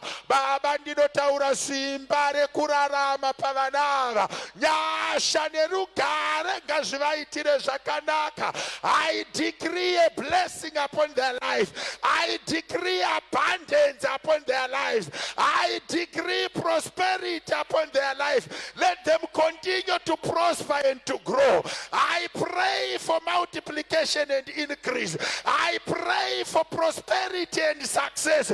Baba vari kudenga nezita raJesu, youth yedu ngairangarirwe, ngavasimudzwe nemimwari, vasiyaniswe nevazhinji. Simba rekurarama, simba repfuma, isai uchenjeri pamusoro pavo, isai nyasha pamusoro pavo, isai zvinobatika pamusoro pavo. Mweya mutsvene rangarirai vanakomana nevanasikana, vaitei mirazvi yemoto. Ngakurege kuva nezwi rinopesana navo richararama, kana mazwi emhandu achararama. Pavanofamba mumigwagwa varopafadzei, pavanopinda varopafadzei. Nyasha ngadzive pamusoro pavo, kuzodza ngakuve pamusoro pavo. Baba ndinodeclare zvakanaka pamusoro pevanakomana vedu nevanasikana. Ndinodeclare mabasa akanaka, ndinodeclare nyasha. Baba vangu ngavaropafadzwe nemimwari, ngavaitirwe zvakanaka nemimwari. Vachengetei, varwirei, varangarirei, vasimudzirei. Isai nyasha pamusoro pavo Mwari, vavhurireiwo masuwa akanaka, vavhurireiwo nyasha Mwari. Ngavasimudzwe nekuchengetwa nemimwari.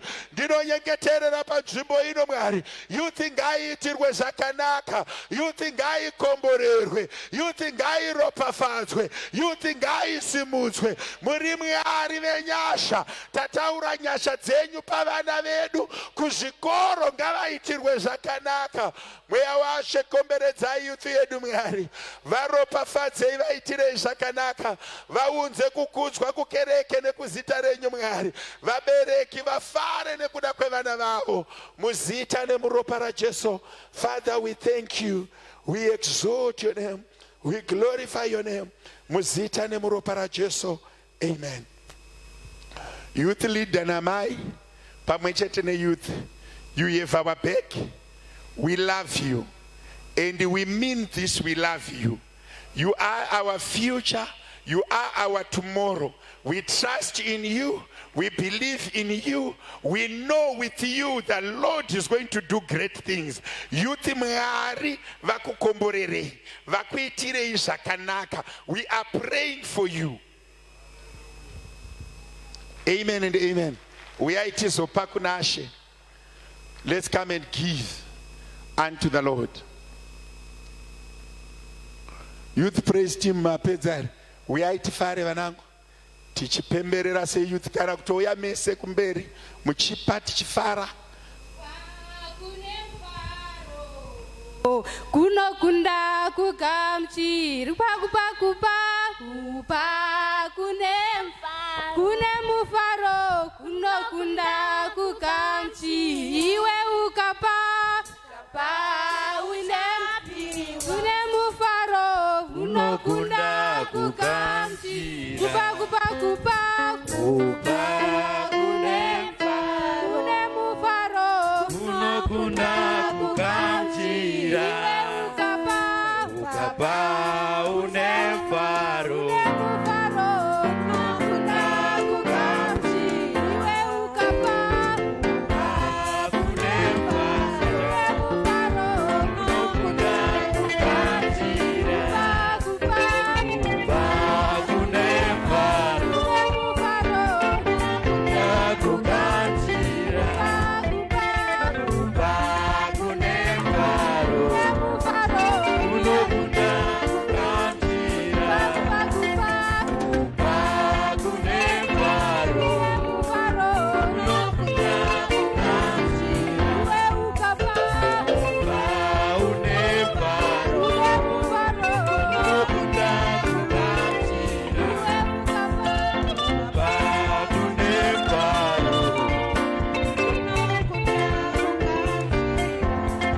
kuzopa uchitambira Mwari. Haleluya.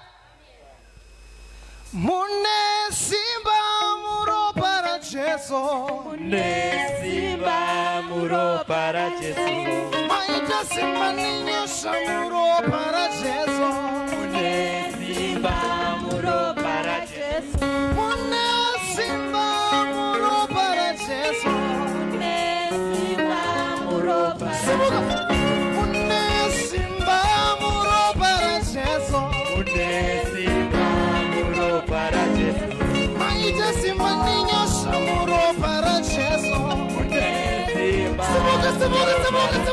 Mune simba ninyosha muropa ra Jesu. Maita simba muropa ra Jesu. Mune simba muropa ra Jesu.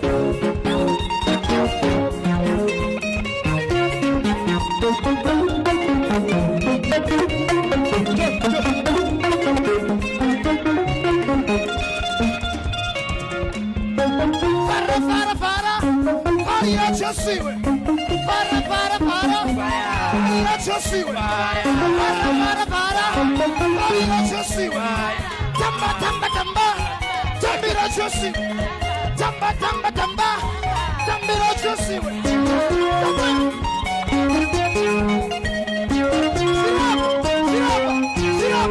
Sirapa.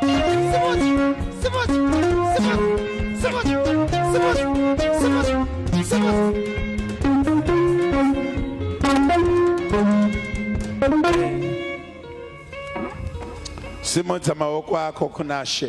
Baba, ndokutendai nekuda kwekereke patakupinda muguta, tiitirewo zvakanaka, zvirwere zvirege kutibata, mweya yetsvina itidzurire tidarike, kuzodza nesimba zvive pamusoro pedu. Rangarirai umwe neumwe Mwari wekudenga nemhuri dzedu, tiropafadzwe nemi zvipo nezvegumi zvedu Mwari wekudenga, chive chibayiro chinonhuhwira pamberi penyu. Baba, ndakutendai nekereke ino, rambai muchitigonesa nekutiropafadza muzita nemuropa raJesu. Amen. Nhasi uno nditenderei ndinopedzisa kuparidza kusub assembly yekuwestern area. Saka ndichibuda ndakuenda vatanga na 12. Saka ndichibuda even present worship muri kuti simbenda immediately. I want Ray to be on the road behind me. Saka now motosiyama mic, I want them to learn pick as quick as we can. And suda kutangirai. Saka tasunungurwa naShe, ma visitors ese ande ipa. Come on, everybody, get your feet happy. Let's go. Come on.